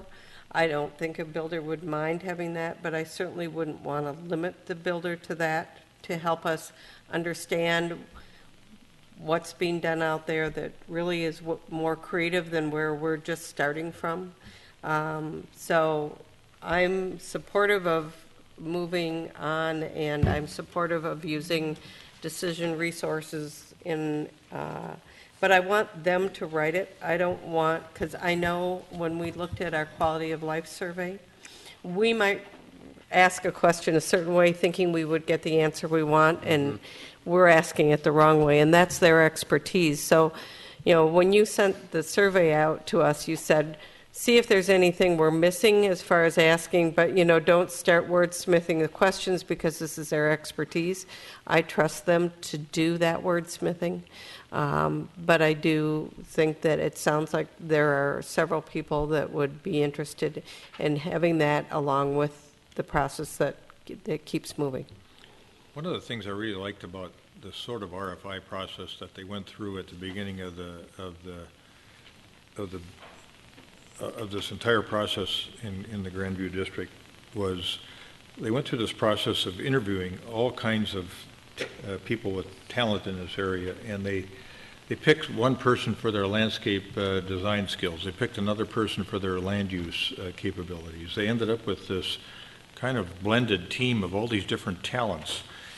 That may well happen here because we've been focusing a little bit on a single developer helping the city and the people on the CAT guide the development of that area. But don't forget, when we put out this RFI, there's going to probably be 8, 10, 12 developers that respond with all kinds of ideas that have value. And so those may all get blended some way by the CAT into how they go about picking a developer or maybe even a development team. I just don't know what's going to happen there, but I think it gives them a lot of flexibility. In the meantime, I'm comfortable with Member Swenson's idea of having decision resources help us define what people are interested in seeing in our town in terms of uses. And I think we could easily say, relative to option 4, hey, this piece of public property is inviolate right now. We're protecting this as green space, or most of it is green space until gravel space. Yeah, gravel space until we figure out what that need is going to be for that piece of property. And I think the CAT can easily work around that idea. I have a lot of confidence in the folks on the CAT and the people that are leading them. So if we came up with a deadline for the issuance of the RFI, that too is important. And asked for a DRI survey to be put together, and maybe, as I suggested, the CAT could review and comment, and then it could come up to us for the final decision, and it goes out. That's going at the same time. That would allow the CAT to work backwards with a work plan to achieve the January 1st or whatever the timeline is for that RFI goal.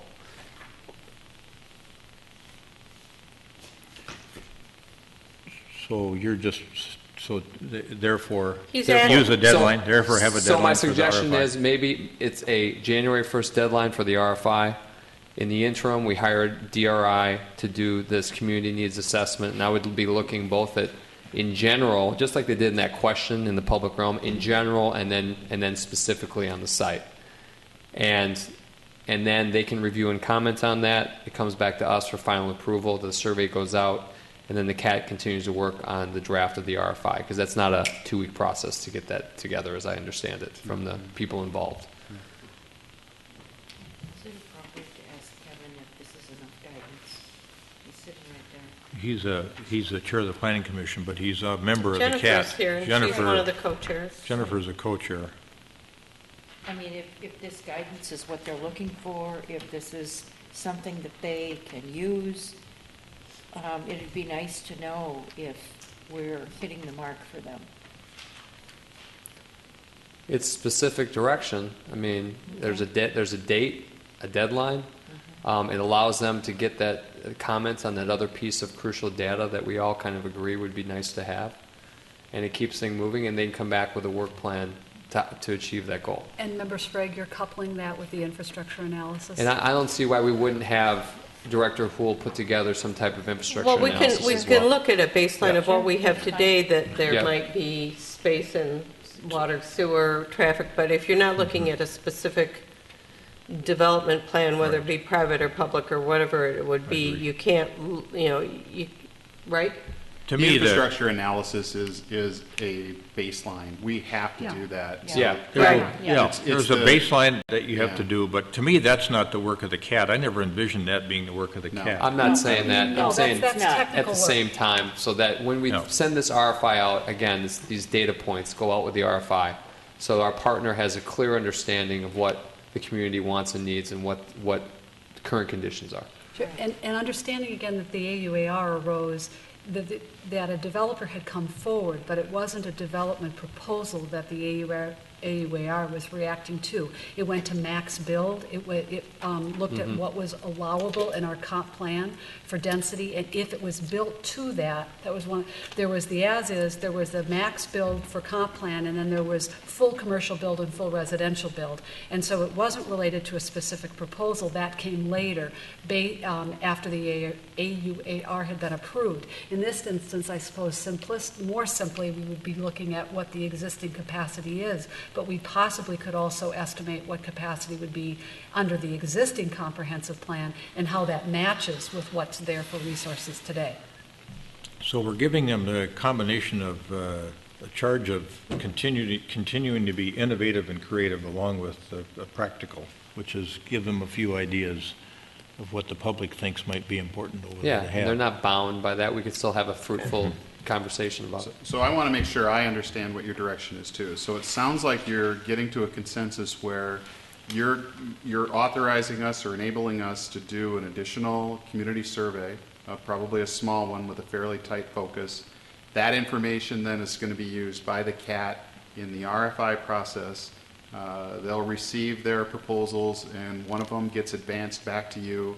It includes a public element that's based on what they heard from you, what they hear among themselves, and also this new data stream that we're authorizing to be collected. And you, as the city council, then get to give your final stamp of approval on what that public element is going to be and how it's going to function within that development. Does that sound? Except Yeah, I that think so. And the detail about the CAT getting to review the initial survey and review and comment on that before. Right, right. Okay. Yeah. And as far as the issuing the RFI is concerned, I like Member Sprague's idea of doing it sooner rather than later. We should have it on, I don't know, what would be a reasonable period of time to expect responses.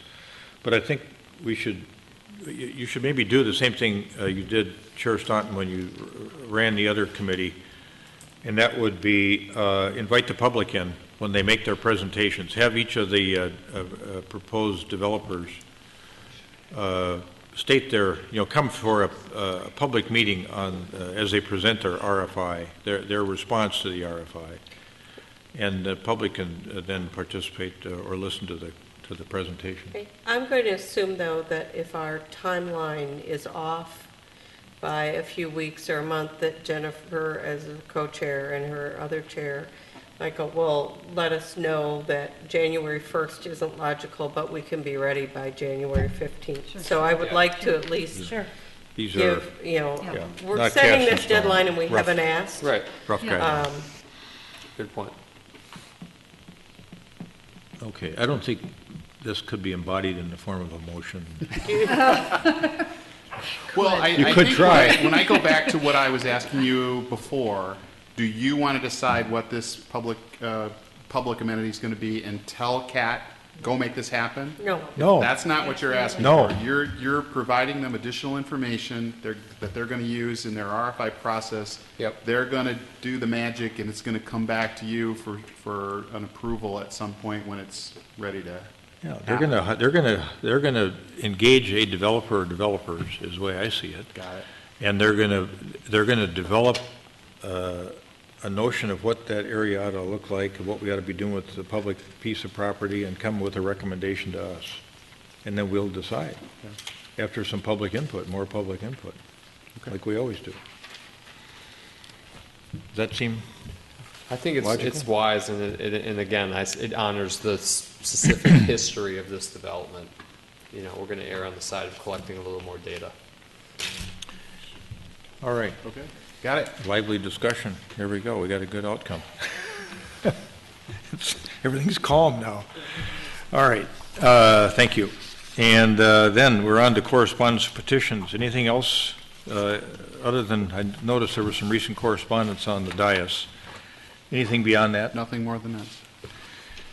All right. And then aviation noise update. Manager Neal? Well, several of us had a chance to attend the, I guess we'll call it a town hall meeting that was convened by Congressman Ellison and Congressman Paulson from the 3rd Congressional District was also there, as were 400 some residents, and there was a fair turnout from Edina residents as well, and really from a networking standpoint was really a very nice opportunity for elected officials from all over Minneapolis and Edina and Hennepin County really to connect, state legislators, city council members, to connect and to begin talking about this from a leadership standpoint. So I thought that was a pretty valuable opportunity that came that night. It was you, Member Bennett, and me. I don't know if anybody else was there. Member Sprague. Member Sprague was there too. Yeah, Yes. front row. Second row? Yeah. Second row. I was behind you. Right behind the guy from the FAA. Yeah, it was not the place to be. Great. All right. And any comment on our meeting this morning? Do you want to talk about that? We had a... All right. Yeah, we had a... Manager Neal and I had breakfast with one of the officers of Delta this morning because we hadn't gotten their input yet. It was an interesting perspective on RNAV and their fleet. You know, one of the issues has been the type of equipment that they've been using.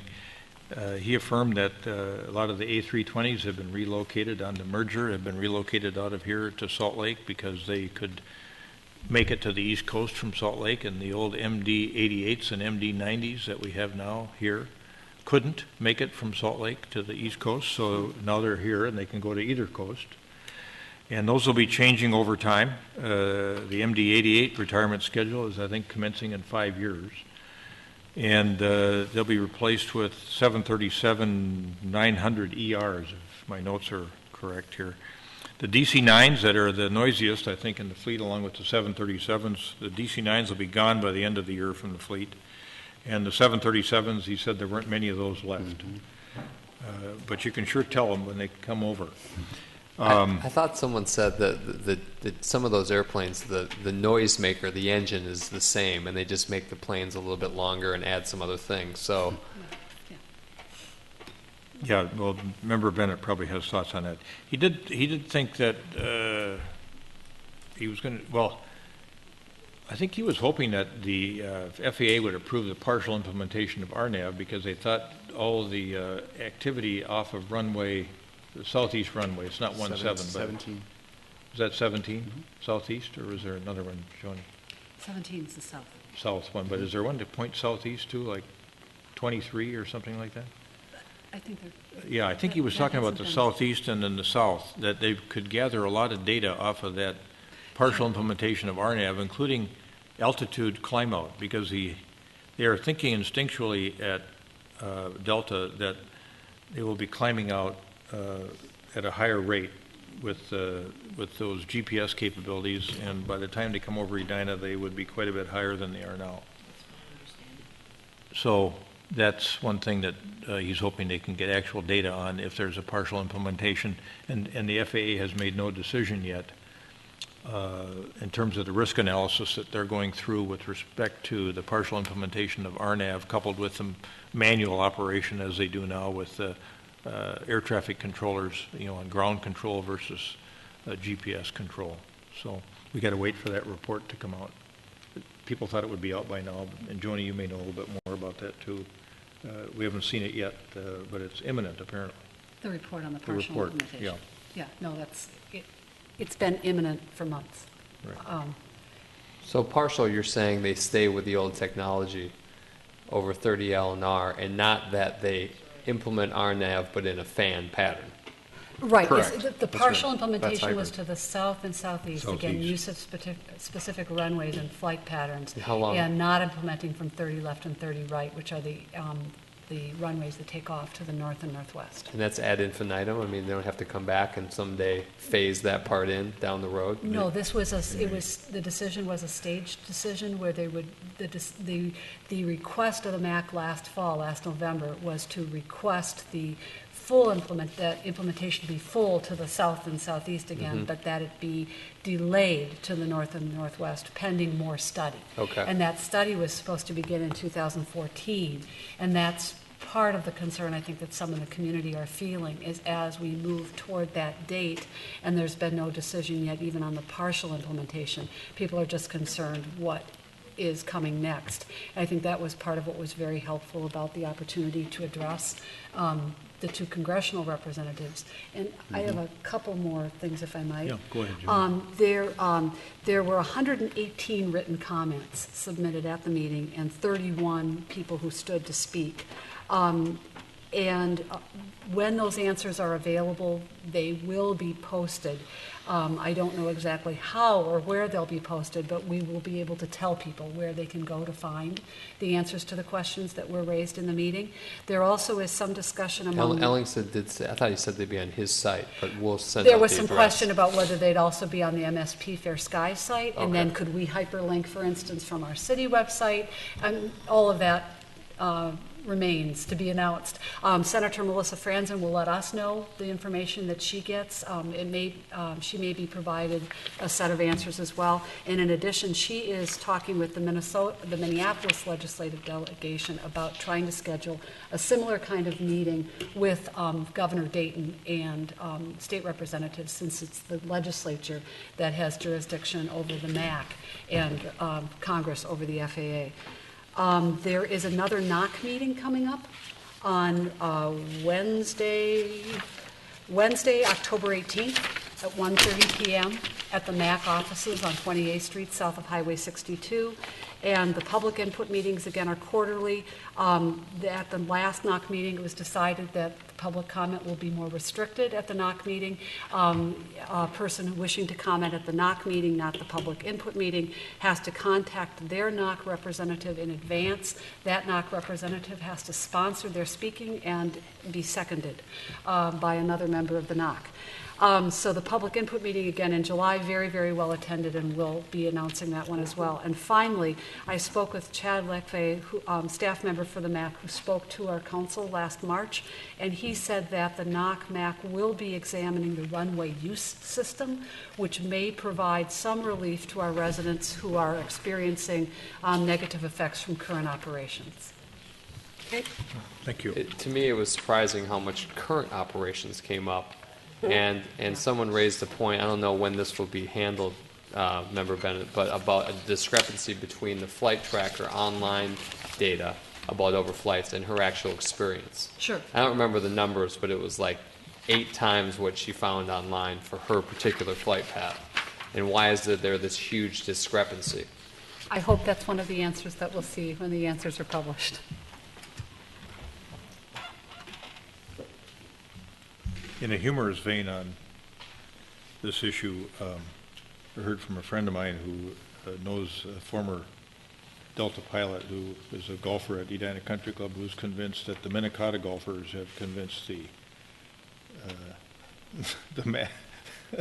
FAA and to do the flyovers over Edina Country Club instead of the Minnetonka Club. So, you know, everybody's got their theory, even an old pilot. All right. Mayor and council comments. Member Sprague, let's start with you this week. Let me get there. I had a question about the Bike Edina Task Force. They usually recommend lane striping for the following year. Is that something that's coming up on their agenda? Director Hull? I believe they will have some discussions this winter on that, but I haven't heard of it actually being on their agenda. So there's nothing planned now for 2014 for striping? Right, but we do have quite a bit of time before the first of the year. Is from what I understood, it was an annual task. Why are we slowing down on that process? Does it have something to do with local street reconstruction, or? It is local street, and to relook at the striping that we've done. You know, we have Vernon Avenue that they'll be striping in the next week, or the next couple weeks or so. So there's quite a bit of striping that's going to be done in 2013. So I believe what they were doing is kind of taking this year off just to get the standards, you know, work with us on the standards, which they did this last winter, and then we look at it for the following 2014, 2015 years and see what we have in the hopper as far as seal coating and things, and work with them on those types of projects. Will the design standards for the network be addressed in the Living Streets plan? I mean, maybe that's another reason for the delay, that some of this may be addressed in that plan. It could be. But I don't attend their meetings, so I'm not sure what they have, you know, what they have going on it. But I can find out and get back to you. Okay. Mayor, at the League of Minnesota Cities meeting, they talked about street improvement districts again, and that it's parked in the tax committee in the House, that Senator Skoye is the chair of that committee and needs persuading on getting it out of committee. So if somebody talks to our elected officials up at the state, it might be something to consider. I know we've been a proponent of that in the past. You've been a proponent as well. And so it'd be nice to see at least a floor debate on that. And we're not gun shy. Director Hool and I will go back over there and we can take it. Do some testifying? Yep. Okay, that's all I got. Thanks. Thank you. Member Swenson. Yeah, I'm kind of excited to talk about something that I've been working on with the Lions Club and Salute Restaurant and the Foundation and the Public Art Committee, and that is finding a way to fund Spalding the Dog by Salute, which I sort of fell in love with. So it was a personal thing.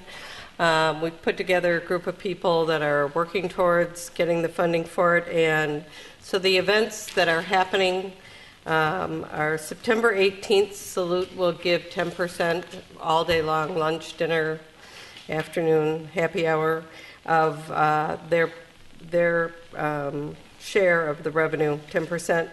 And in the evening, we're going to have a Meet the Artist. So that is September 18th.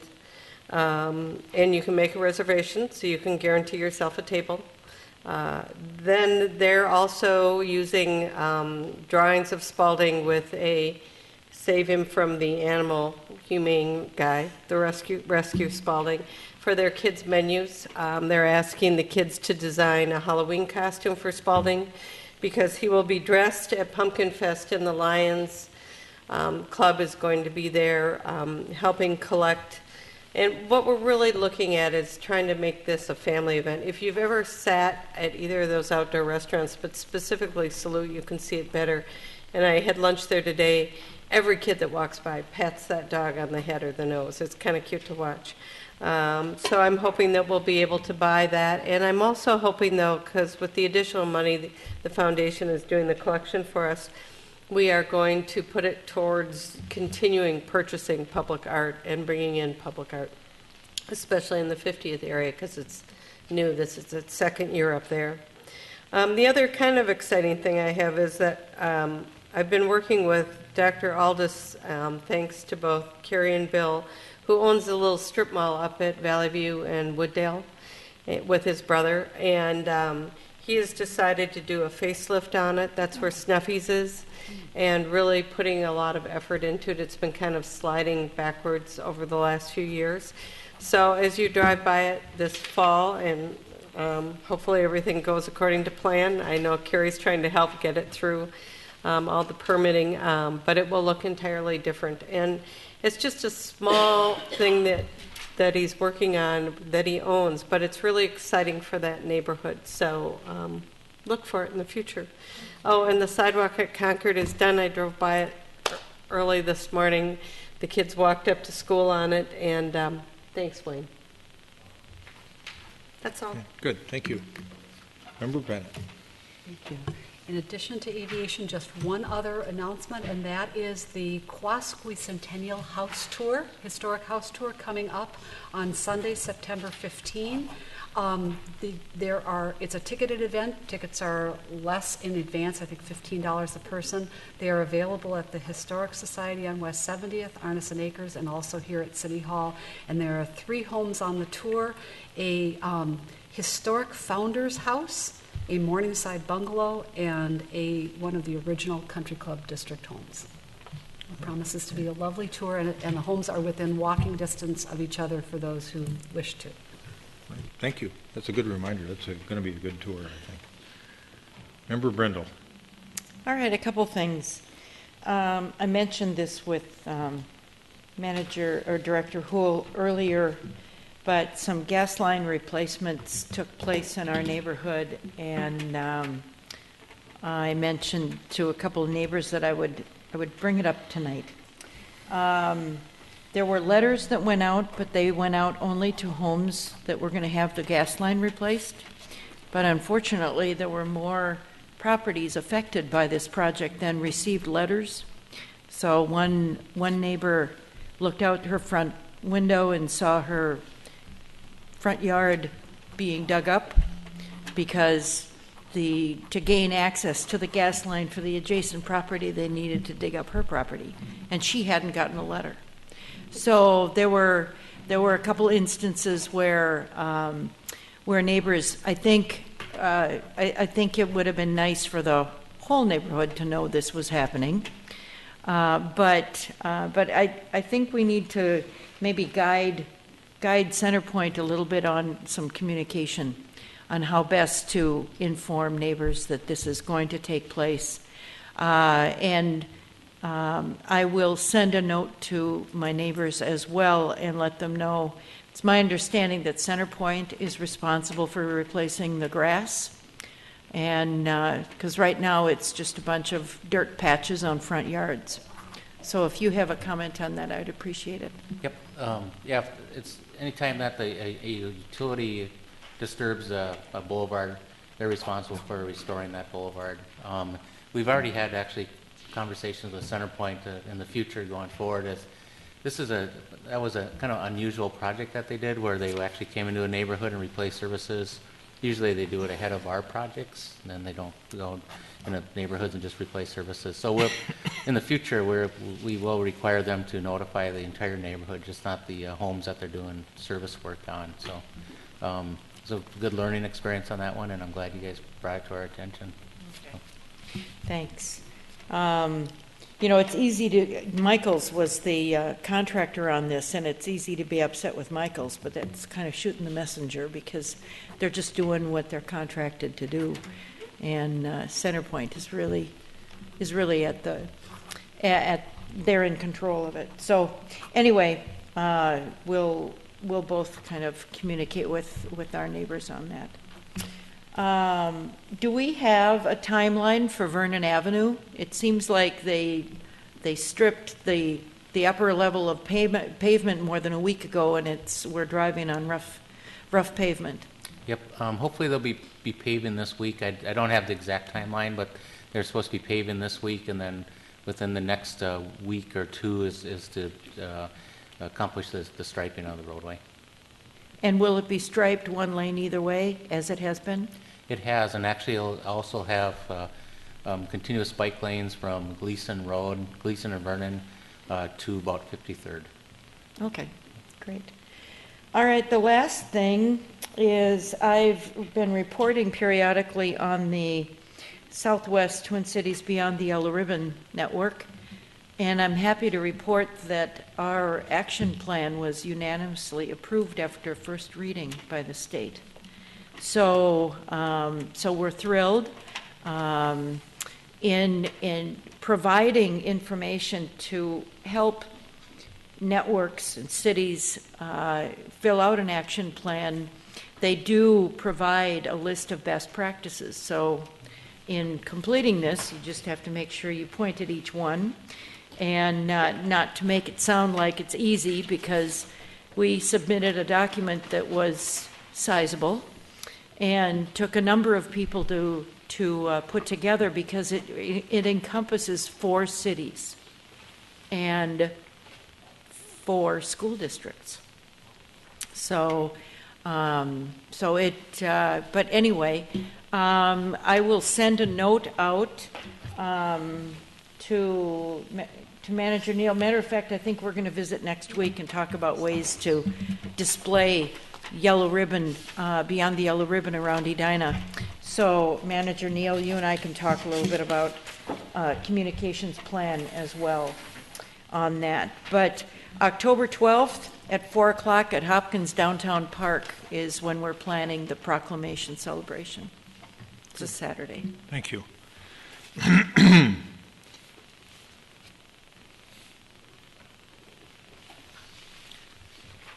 Sure.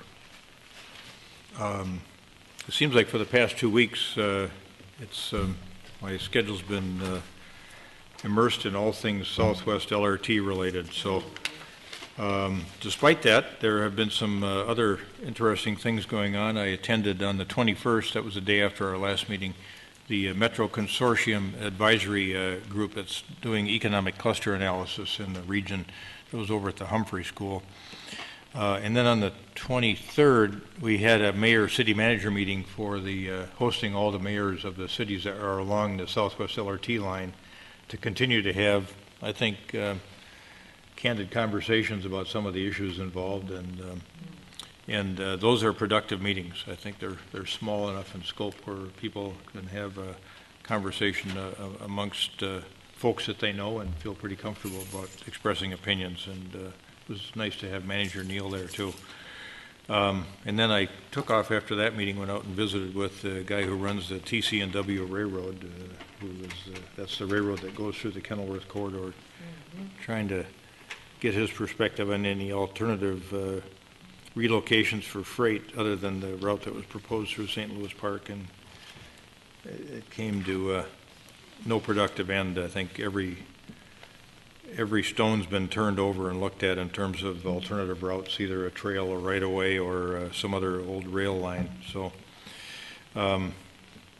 tomorrow we will, I think, we'll have our second to the last meeting of the Corridor Management Committee.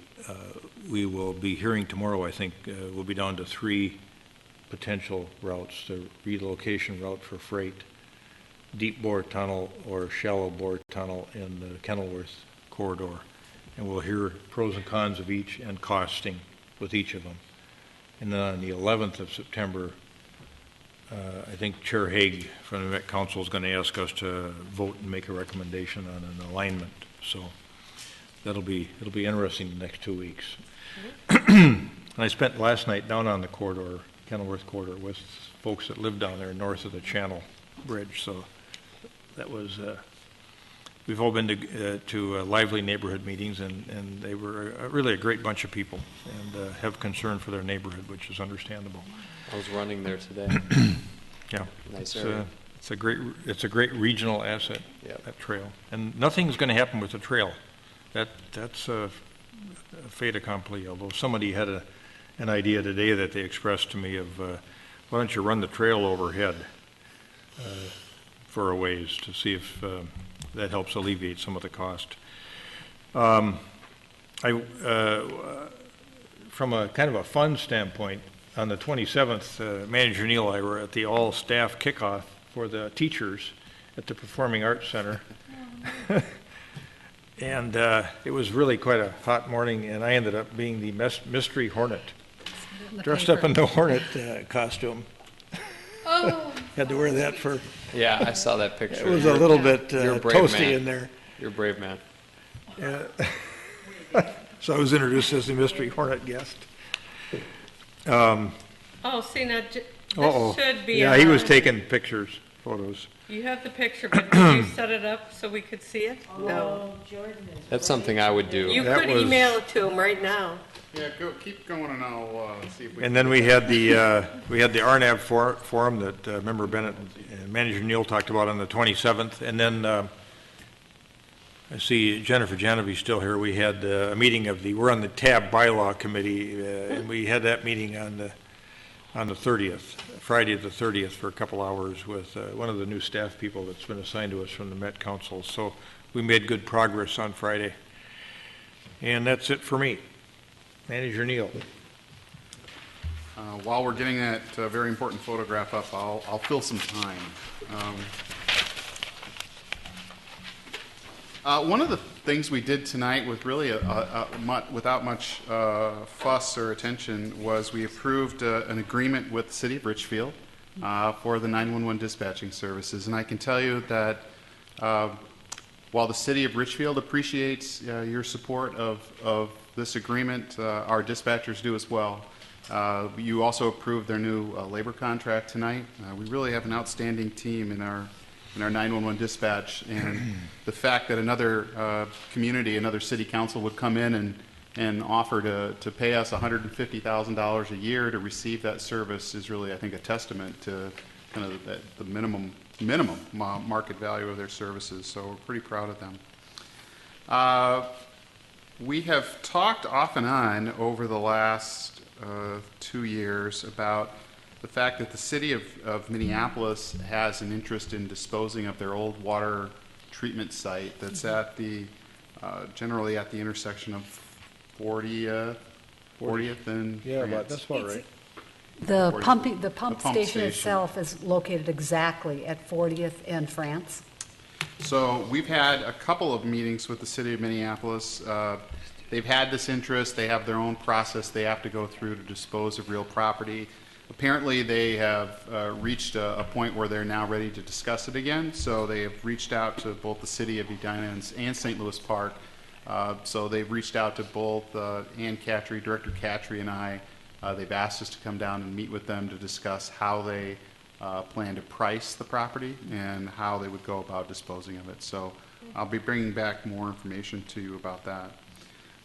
We had, this week we're doing credit rating agency tours of the city because we have a bond issue that's pending that we'll bring to you on the 17th of September for sale. We did one tour today with Standard & Poor's. It went very nicely. Edina showed very, very nicely today. And we'll do a similar tour for Moody's tomorrow. We have an offer to do a joint meeting with the school board on Monday, September 16th. And I have affirmative commitments from 4 of you. Need to know from council whether that is sufficient, or if you want to go 5 for 5, we're going to be looking into October.